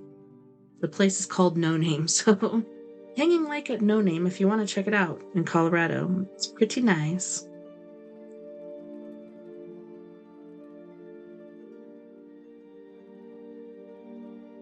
Was it standing on its own or leaning against something? Could you elaborate more on the body? Dark fur or dark skin? Mixture of both? A general location? It was standing on its own and had dark fur. Alright, well. He's got people hashing it out with him. This one is by Wonderlight, Petrified and Looking for Opinions. I have been a skeptic ever since knowing of these things. I have avoided saying the word in the subtitle, and whenever they're mentioned, I abruptly stop the conversation and do everything in my power to distract myself from the word in order to prevent them being driven towards me. For this reason, I'll be using the word creature instead. Frankly, I'm not entirely sure if this thing really was an SW. Could be something similar, but I digress. These are the one thing I have consistently avoided since adolescence. At writing, it is 3:11 a.m. This occurred about 20 minutes ago. I was on my way home from a friend's place, a bit groggy and feeling a bit down. I live about 30 minutes away in a small rural area. I try to keep a good eye on the roads at this time, as we live in deer country and I don't want to hit anything. Throughout the drive, I did so like normal and all was well until turning off the highway into the road leading to my house. There is a large, low visibility hill at the intersection to said road. As I crossed the horizon of the hill, there was the creature, sitting motionless, hung out, staring at my vehicle. It took the form of a dog, sort of brown and black, splotchy. However, I am 100% certain this was not a dog. Its eyes were large and lifeless. It didn't move. Only a twitch of the ear was visible. That's the only way I knew it was real. It was hunched over like some sort of gargoyle. Initially, I went to honk at it, but as soon as my fingers grazed my horn, I was paralyzed in fear. I couldn't fucking move. It was just there, hauntingly staring. It was the eyes, the absolutely ungodly eyes. Dread consumed me and I hit the gas and turned onto the road. This is a gravel road, mind you. I sped all the way home, about 4 kilometers away, and have locked myself in my room ever since. I can't move and sure as hell can't sleep. I don't understand why this creature is drawn to me. Perhaps my avoidance drove it closer? Nonetheless, I am absolutely fucking petrified and certain that thing was not a dog or anything of the sort. I apologize if this writing is poor. I am terrified and not thinking straight and sure as hell not going to sleep anytime soon. Any thoughts would be great. For a little more information, I live near the Rocky Mountains, if it helps. Me too. Cheshire-Cheat says, I live near the Rocky Mountains too, and I know these things appear quite often, but it's usually more near the reservations. For context, these creatures very rarely leave native land due to lack of spiritual energy, which I will give. We do have a lot of that here in Colorado. On the advice Sean Clint Shadow Productions. That guy is badass. He is an awesome Navajo ghost hunter slash fighter. Him and his brother, I believe, could be his cousin too. Maybe it is his brother and his cousin and whoever else. But yeah, as they're saying here, this guy has some amazing information on these creatures. Yes, he is of native origin, including what to do if you encounter one. Otherwise, stay spiritually firm, and if it all continues, try meeting with a native shaman for protection. These things only have power if you give it power. Your avoidance for their name alone is good, but in that way you are also giving it power over you. Best of luck, my friend.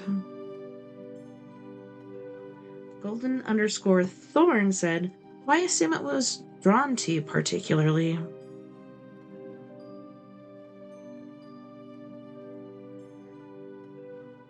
Wonderlight says, I personally believe something of that nature would not come across an individual by coincidence. What did I do exactly to draw it closer? That I am not sure. It's a territorial creature with super tracking capability. It can track down a human with ease. Did you go somewhere underground as of late? Like caves, canal tunnels, mesa camping?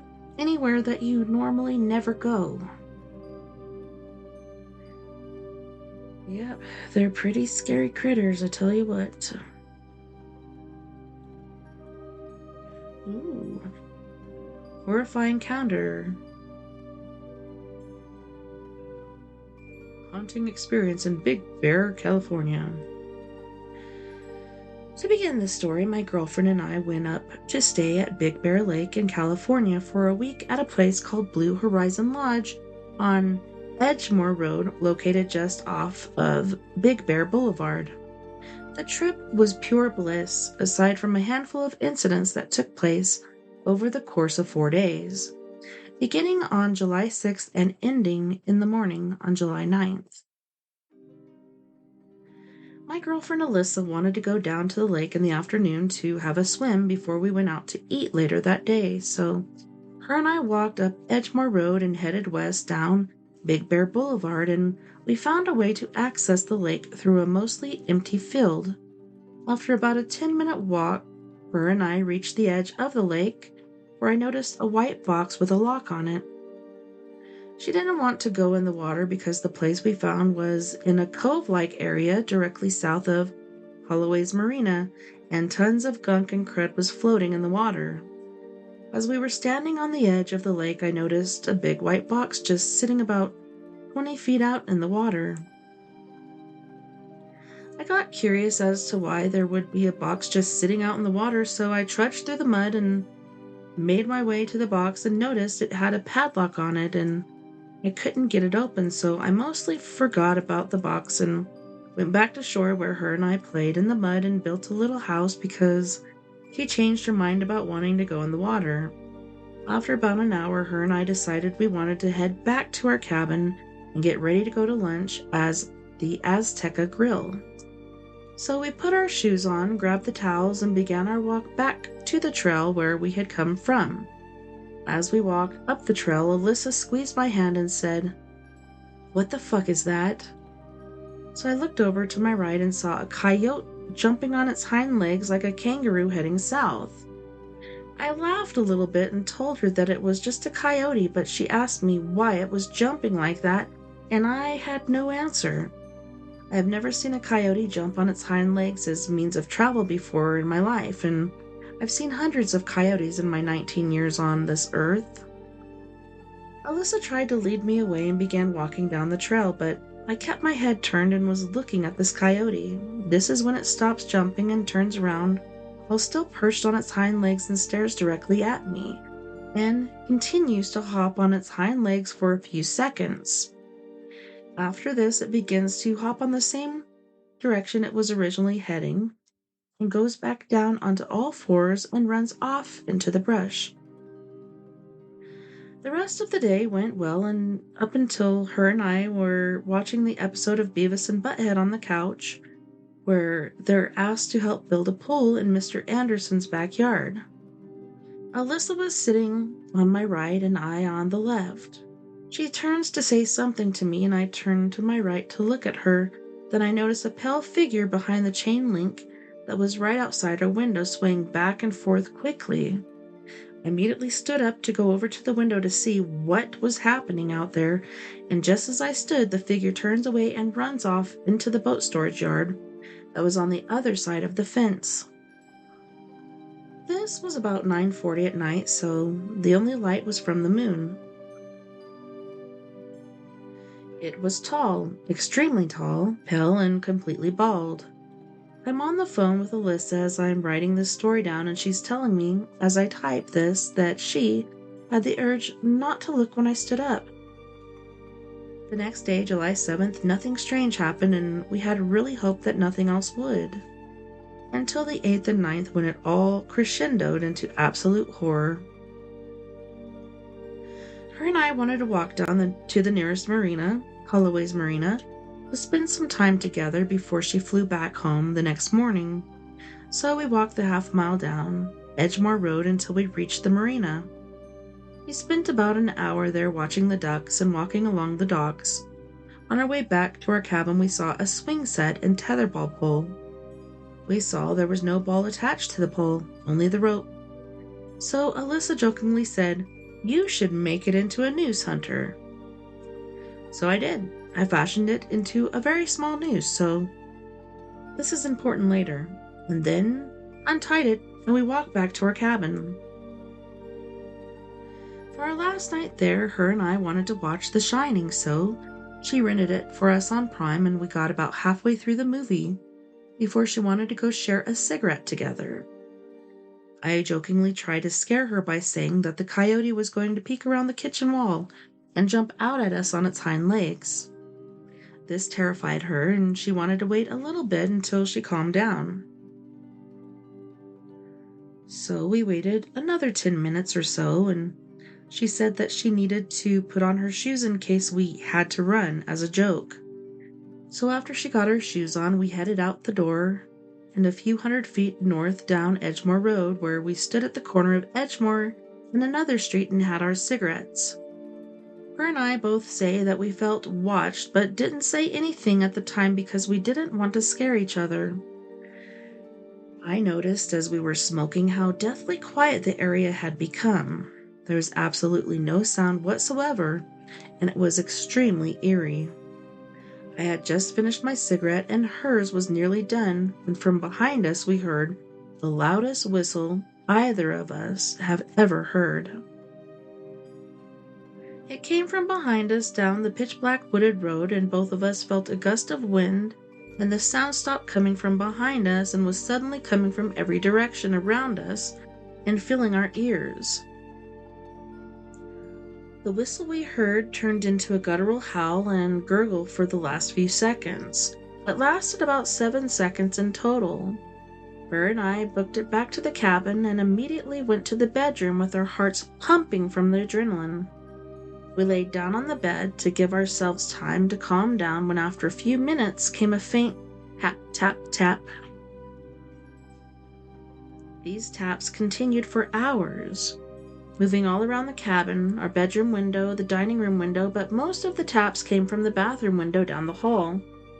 As we were losing our minds laying in the bed, I started to think about the locations where we felt watched or experienced something strange, and my brain came to the horrifying conclusion that it formed a pentagram, with our cabin being the top point. I mentioned this to Alyssa, and this only made us even more frightened. We managed to fall asleep with all the lights on, of course. In the morning, we were ready to get the hell out of there. As I was taking out the trash for the last time, I looked up at the sign that displays the rules for the lodge's playground, which is right near the dumpster, which is where I noticed a small noose hanging from the tree about 10 feet up. It was not there the night before. We were the only people staying at the lodge for the last 3 days we were there. We hurried packing and headed down the mountain to get away from all that craziness we experienced. We believe all of these events to be connected in some way. Her and I believe we encountered a demonic entity or a skinwalker of some kind. I'm not one to label my supernatural experiences usually, but I have no idea what else this could have been other than a skinwalker. Has anybody else experienced anything like this in Big Bear? Please let us know. Thank you.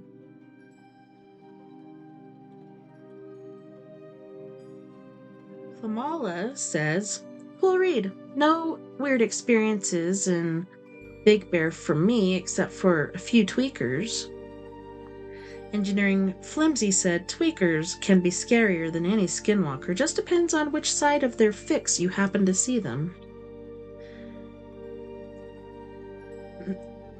Guilty Sparks said, that pentagram was made by Albert Einstein. Explain. This is a common trope usually used in that happen when people are skeptical something happened, i.e., a man walked up to me and gave me 1 million. That man was Albert Einstein.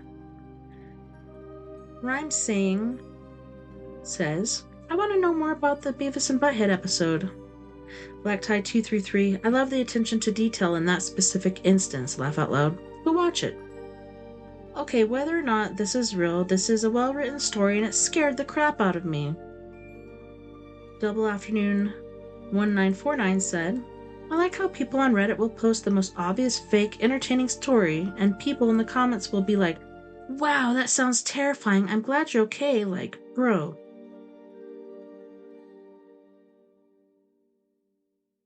Josette22 said, I believe you may have encountered a crawler. A guttural howl and low gurgle are classic crawler sounds. Also, many people have described a feeling of being watched. I believe the absolute quietness that you experienced may have signified a dimensional shift. I also believe the tapping on the window may have also been the work of a crawler. Well, on that note, boys and girls, we are going to go for our second music break. And on this break, once again, we have the lovely and talented Miss Mia Savage with her band Antidote for Savages, and she will be singing The Bottom Line, Singing to Your Grave, Bury Me in Heaven, and Not a Face. You guys don't go anywhere. We'll be right back after this music break.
Something's coming. Just a choice right now between fear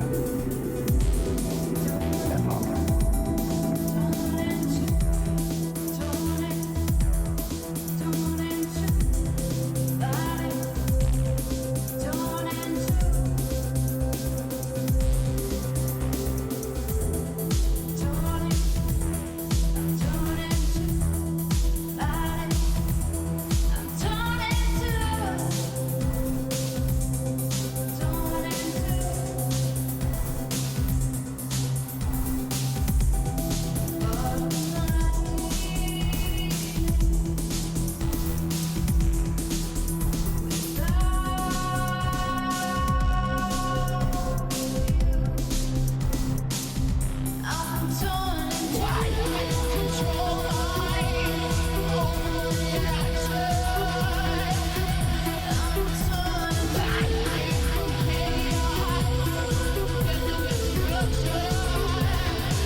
Choice right now between fear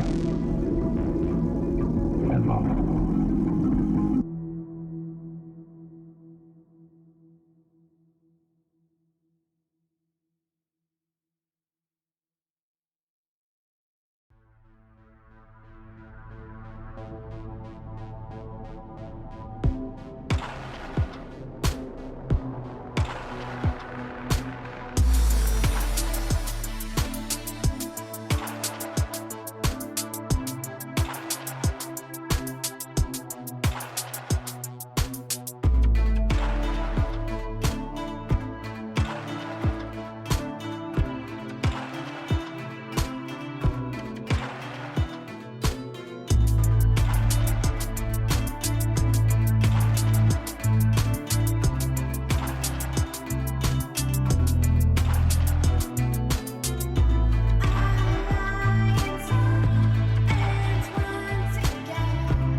Translator.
Welcome back, and thanks so much for hanging out with me tonight on We Are Paradox Media's Late Night in the Rockies.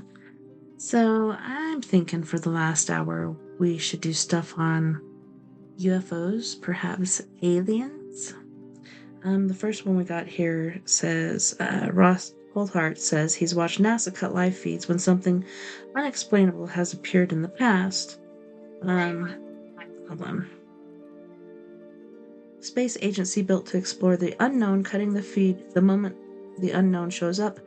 NASA is proactively deciding what we get to see and when, which is ridiculous because we pay them to do what they do.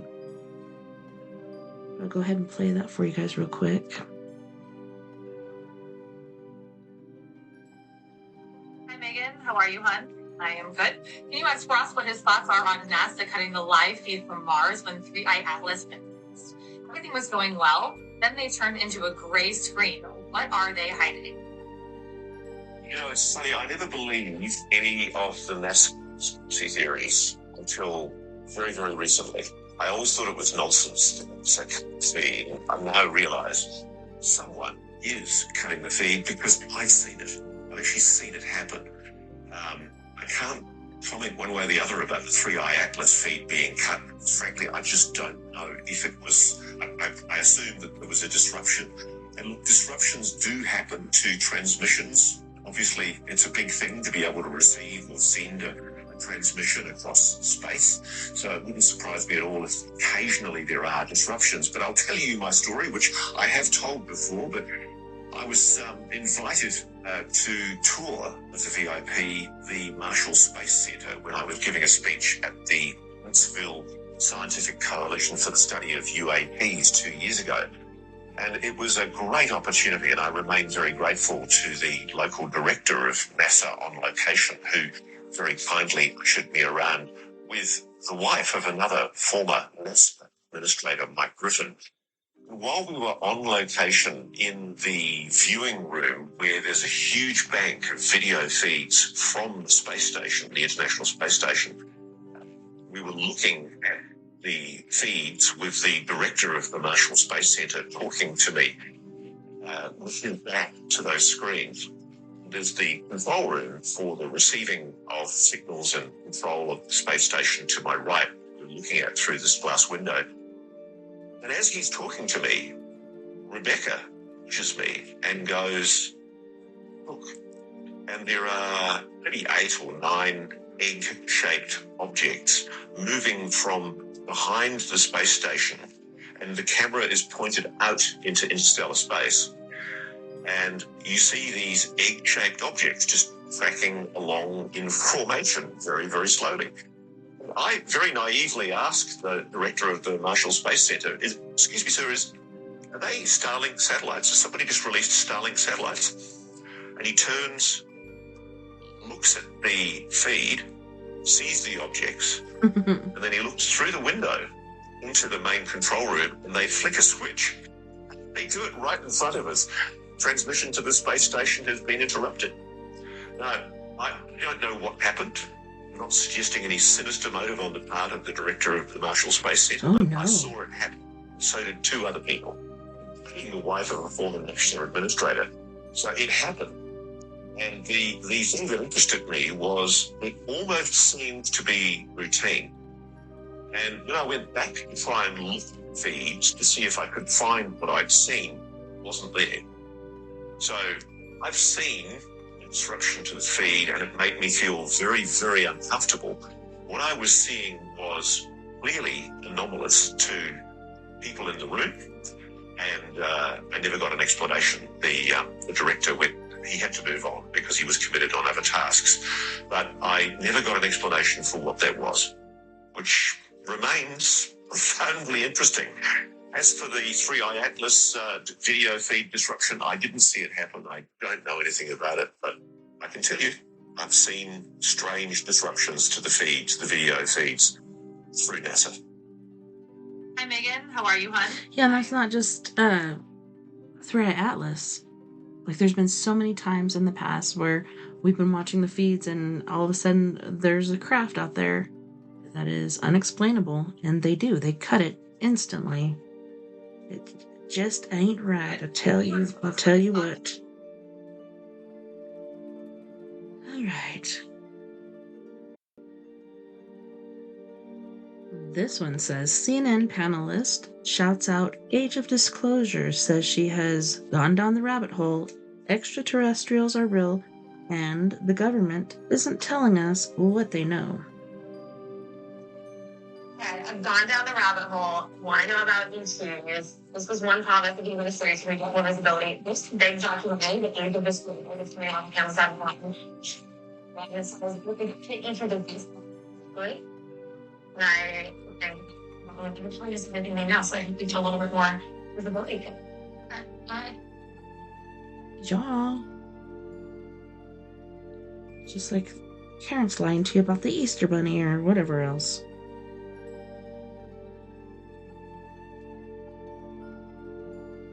Terrified boy witnessed UFO and its occupants hovering in his backyard. This was August 19th, 1978 at 9:30 p.m. in Manton, California.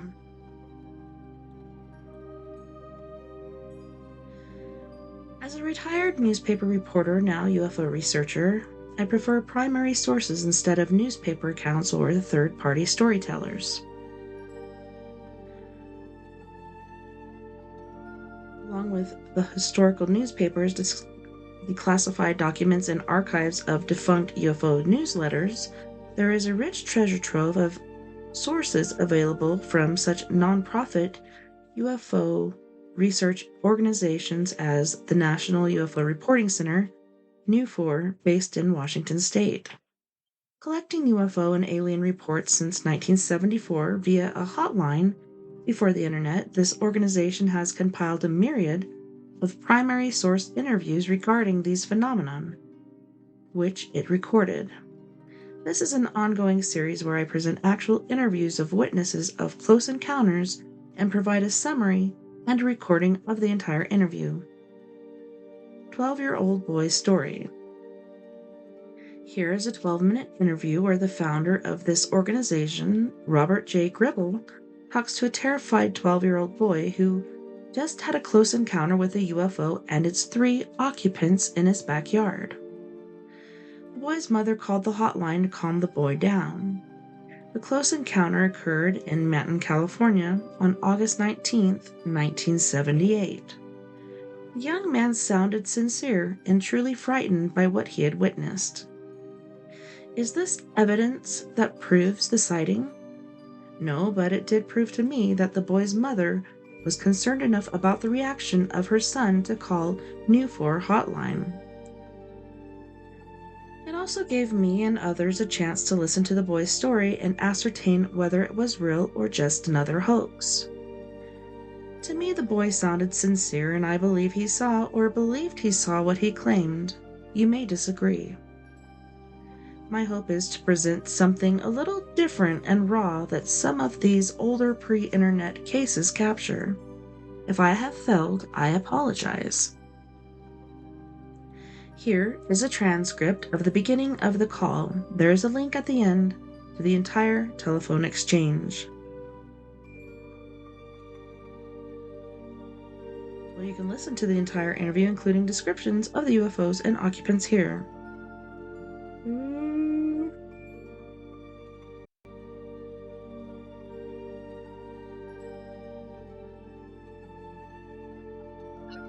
There has been a UFO sighted in Manton, California tonight. My son saw it. It came down damn near to him. Terrified him as he went in his ferry. I do. One of my sons.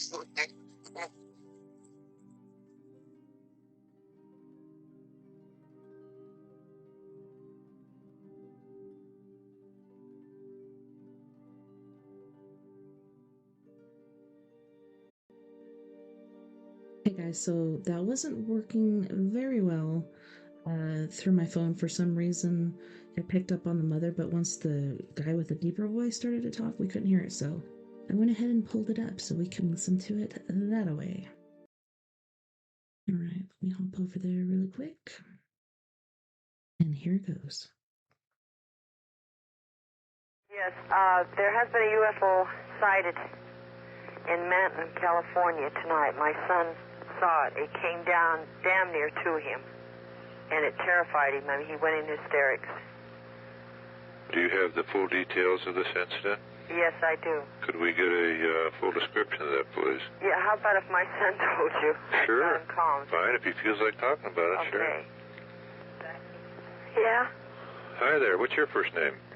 Would you like to tell us what happened tonight?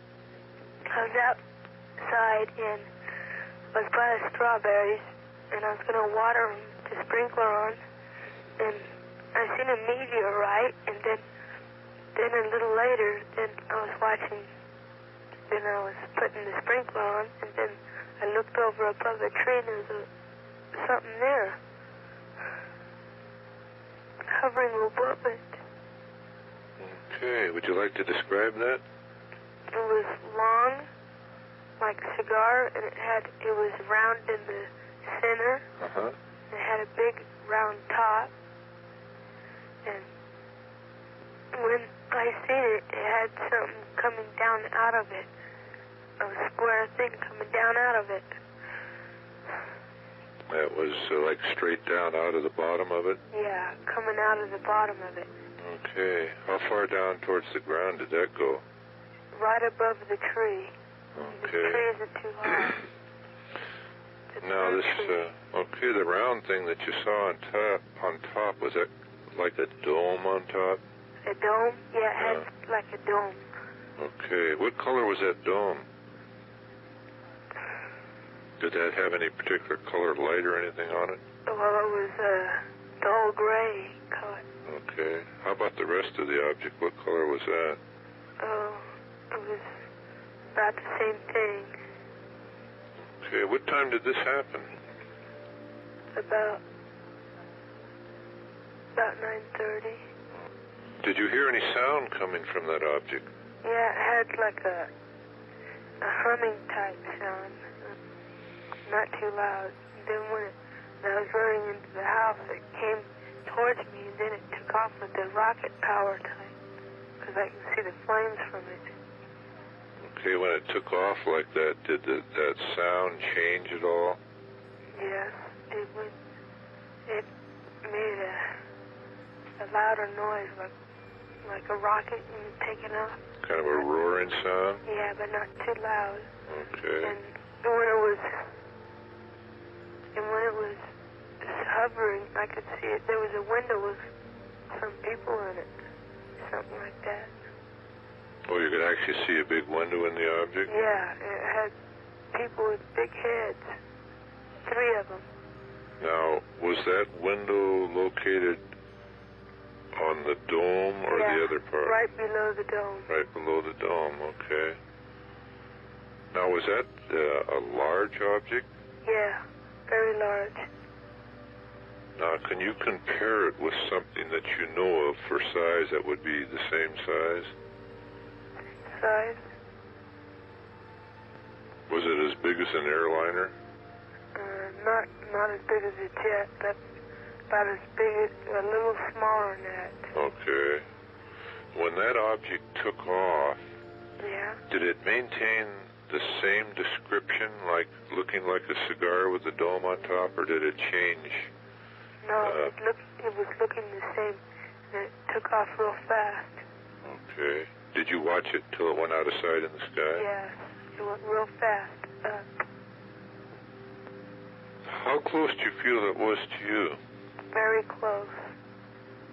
Now, was it closer than like a city block away? Closer than that. Okay. Did it remain over the trees at all times while you were watching it before it took off? Yes. Okay. Regarding that opening or that window, was that quite a large window? Yes. Okay. It was not all the way half around, about quarter of the dome around it was window. Okay, did you see, or did that window, was it lit up inside so you could see right through and inside? No, not, you couldn't see through it, but you could see a silhouette. Oh, I see, okay.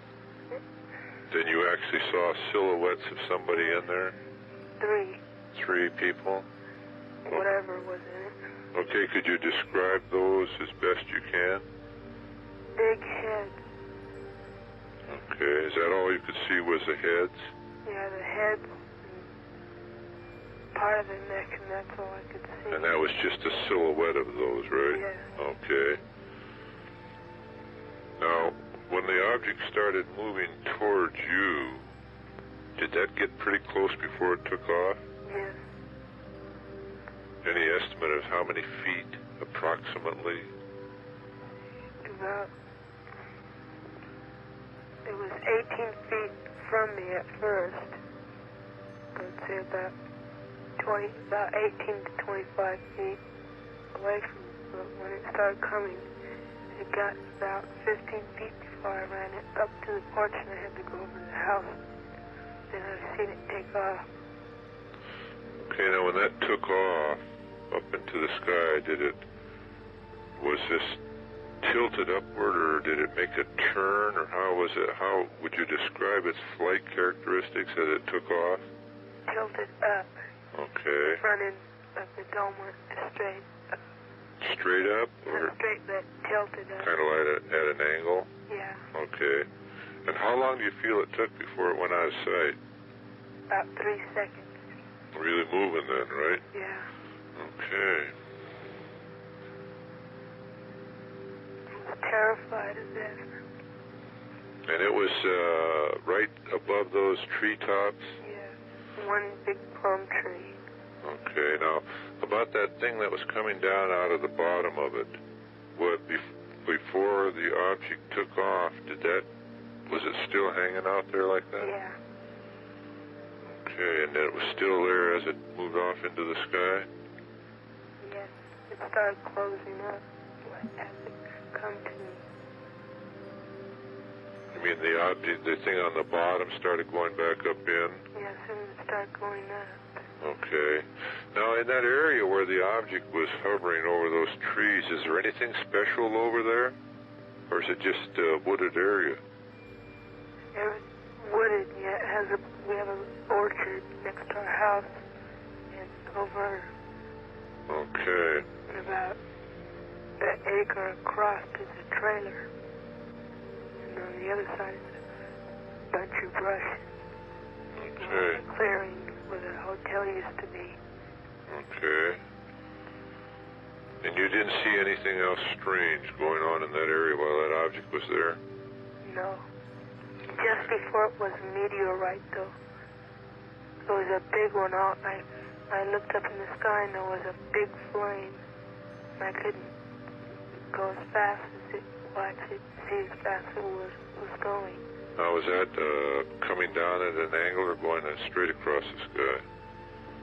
Coming down at an angle. Okay, what color was that? That was fire flame. Okay. And how long did you watch that? About 1.5 seconds. Okay. Now, when this other object moved away, do you remember the direction it was going? It was going to the right. It was going to west. To the west? Yeah, it was going down towards Red Bluff. Okay. It was going down, Okay. fast. I think it was a meteorite because it was going pretty fast. And I couldn't go as fast, but at the beginning it was a big round thing with a big rock. Okay. Did you go over to that wooded area since that object left? No, I wouldn't go over there. I was too scared. I just ran to the house. Now, that shaft that came down or that thing that came down out of the bottom of the object, what color was that? It was a grayish, a dull gray mixed with blue. Okay, was that about the same color as the object itself? Okay. How old are you? 11. Okay. Almost 12. Okay. Just in the next 2 months. All right. Is there a powerhouse in the area where you live? Yeah. Power station? Yeah. About 10 miles from where I live. Is that a fairly big powerhouse? Yeah. Is this a generating station or just a substation? It's the substation. Was there any other electrical problems in your house at the time? Yes? Yes, were there any other electrical problems in the house at the time? The lights were kind of dim, I think. The TV was all lines, just electric lines wiggling across it. Okay, were you getting any audio at all? The voice? Voice in the TV. I wasn't paying much attention to it. I Okay. just looked at it and walked out with football. I don't pay attention to it. And the house lights dimmed? Yeah. Okay, and did all this problem clear up when the object Yeah. left? Everything Okay. was fine. Okay. And I knew that at first I thought maybe, he was just scared over something else, but he was really hysterical. I mean, I'd never seen him quite like this. And he was crying. Is that area private property where the object was over? Yes, this is, our landlord owns the land. Is there any way anybody can get in there tomorrow and just look over that area? Oh, yeah. Anybody can come up in anytime they'd like to.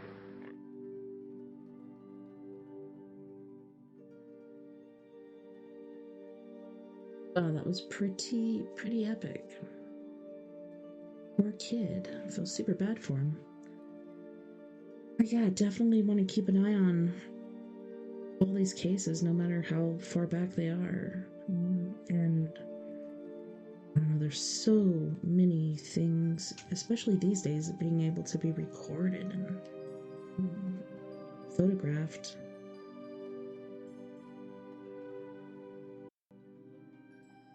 So this one is by Free UFC, and this is under Reddit Aliens.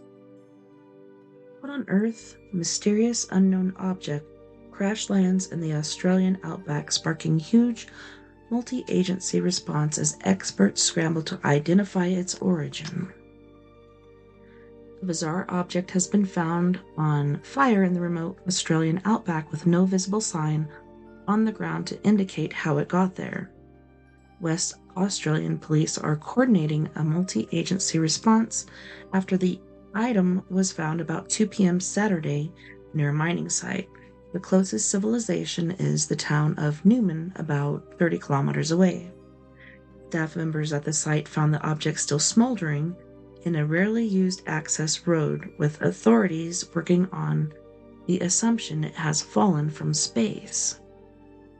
Somebody posted a picture of Joe Dirt polishing his meteor.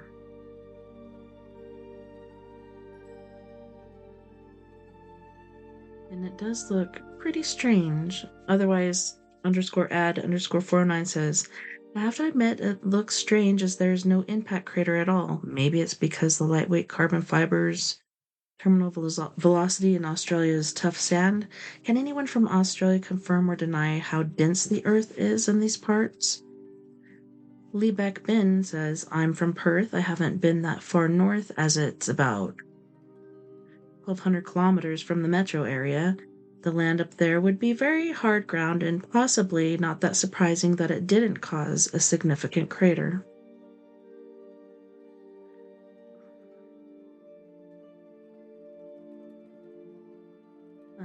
Free UFC said emergency services were quickly alerted and officials soon after blocked off the area. Initial assessments indicate the item is made of carbon fiber and may be a composite overwrap pressure vessel or rocket tank. These suspicions are consistent with aerospace components. The object is not from a commercial aircraft, the Australian Transport Safety Bureau confirmed. Photos shared by officials captured the item burning on red sand, while several other pictures show its burnout husk once the fire had been extinguished. Somebody said space junk, probably from SpaceX. Somebody else said it's probably Chinese space junk.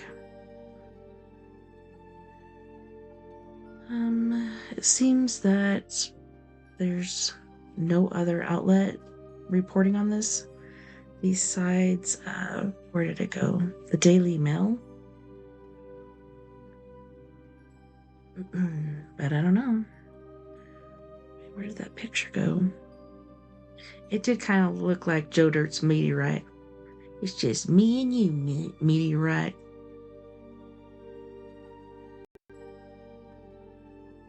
Alright, we have under Reddit alien abduction, user key-faithlessness734, 8 very weird onboard UFO encounters. This is by Preston Dennett. Perhaps the most interesting and extensive of all UFO encounters are cases where people are taken on board an extraterrestrial craft and meet ETs face to face. There are tens of thousands of documented cases like this coming from a wide variety of people all over the world. Since very few people go public with their experiences, researchers estimate that there may be millions of onboard encounters taking place. Cases like these hold volumes of data about who the ETs are and their agenda on this planet. This video presents 8 fascinating and weird onboard UFO encounters, all of which were recalled consciously without the aid of hypnosis.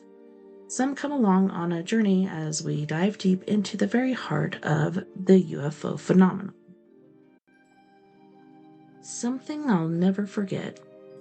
Stephanie was only 6 years old when, on a hot summer day in 1951, her life changed forever. As she played in the yard of her rural home in the small town of Louisa, Virginia, she noticed a strange craft hovering about 50 feet overhead. It tilted towards her, then scooted off behind the trees and seemed to land. Amazed, she ran inside and told her grandmother. Unfortunately, her grandmother did not take Stephanie seriously. Going into her bedroom and looking out the window, Stephanie was shocked to see 2 gray aliens dressed in red jumpsuits walking through her backyard. In an instant, Stephanie found herself standing with her grandmother in the kitchen at 10 o'clock at night. She was missing about 10 hours of time. Soon, Stephanie began to have memories of being inside the craft, looking down on her hometown from above, and more. Years later, while visiting the doctor, she was told that her body showed evidence of being operated on. This can't be happening. Michael had never given much thought to UFOs, but after one night in October 1975, he had an experience which changed everything. He woke up and could hardly believe what was happening. He was levitating in the sky over his home in Rockville, Maryland. High above him was a metallic saucer-shaped craft, and before he knew it, he was pulled up inside it. He was floated to the center of the craft and placed on a table. 2 doctors stood on either side, and next to them was an Air Force officer in full uniform. The officer appeared to be angry that Michael had woken up and was aware of what was happening. Michael felt a sense of disembodiment as he watched the doctors perform some kind of operation on his brain. The next thing he knew, he was waking up in bed the next morning wondering if it had all been a dream, suspecting it really happened. This seemed confirmed when he began to read about UFOs and saw that the details of his encounters were very similar to what other people had reported. I cannot reveal what I saw. Gustavo was just 19 years old when one morning around 5:30 a.m. in December 1977, he experienced the first of several UFO encounters which would alter the course of his life. He was asleep in his bedroom in Funchal on the island of Madeira, Portugal, when a brilliant light illuminated his room. Looking outside, he saw a classic flying saucer. To his surprise, it communicated a profound message. This was just the beginning, because 8 months later, in August 1978, he had a close-up sighting of a metallic disc near his home. Then one morning in January 1979, he was awakened in his bedroom when a female human-looking extraterrestrial entered his bedroom, smiled, and departed mysteriously. It was just a few days later that he woke up to find himself standing on the ground in front of a massive disc-shaped craft. He was taken on board and met by several human-looking people in yellow jumpsuits who had profound messages to share. They showed him Earth from above, used strange instruments to examine him physically, and then took him to their home planet. Afraid people would call him crazy, Gustavo kept his experiences a secret at first, but then agreed to speak with researchers and tell them about what had happened. A warning of things to come. Up until 2019, Gavin lived a normal life, but then began to experience powerful premonitions of future events. At the same time, he started having flashbacks and memories of unusual events of his childhood in Texas. He recalled that around 1990 he felt a sensation of floating and found himself in a white room where he was greeted by 3 short figures. They proceeded to show him computer-like screens which displayed vivid color images of future disasters on Earth. Gavin saw scenes of war and destruction, starvation, fires, and other calamities. As an adult, he realized that the premonitions he was currently having were actually warnings given to him decades earlier by apparent ETs. I have never been so afraid in all my life. One night in 1990, Winifred Krause, who lived in the small coastal town The Entrance in New South Wales, Australia, woke up feeling intense fear and sensing the presence of alien creatures outside her home. She woke up her husband, but then suddenly found herself transported out of her home and into a strange room. She was on a metal operating table being examined like a bug by strange, gray-skinned alien creatures in silver jumpsuits.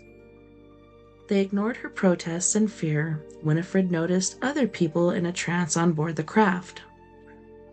The next thing she knew, it was morning. Her husband recalled nothing unusual, and Winifred wondered if it had all been a horrible nightmare, until she realized her body was very sore where the ETs had examined her. More UFO sightings followed. Excuse me. Interestingly, followed the encounter, Winifred said her psychic abilities increased dramatically and she began to make a living as a clairvoyant, and even created a board game to help people develop their own psychic abilities. You don't have anything to fear from us. On March 10, 1996, Morris was staying at a farmhouse in Omaha, Nebraska. He had a strong interest in UFOs and astronomy, and that evening he had gone outside to view the newly visible Hale-Bopp comet. Instead, he noticed a strange glowing object hanging above the treetops a short distance away. As it moved towards him, he saw that it was a metallic craft with colored lights. Suddenly, it flashed down a beam of light and a gray alien appeared directly in front of him. Morris then found himself floating into the air and into the craft. He was greeted by several grays who spoke to him telepathically and then began to show him around their craft.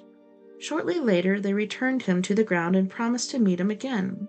Following his encounter, he noticed that on several occasions he was being followed by men in black. Those dirty bastards. An incredible amount of love.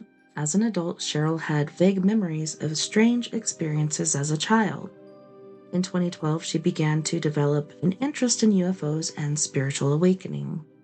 Then, on December 15, 2012, she had an experience in her home in Auburn, Alabama that verified her childhood encounters. On that evening, she began to experience what she assumed was a dream. She found herself being called outside her home, where she was greeted by 3 beautiful human-looking figures who invited her aboard a large metallic craft sitting in her yard. Once inside, the craft moved smoothly upwards. The figures sat her down, and she held a long conversation about deeply profound spiritual subjects. The beings exuded love and compassion. Suddenly, she found herself waking up back in bed, wondering if it was all just a wonderfully vivid dream. But later, she stepped outside and got a huge shock. There was a large, unexplained circle of crushed vegetation in her backyard, and she realized that it wasn't a dream at all, that it was real.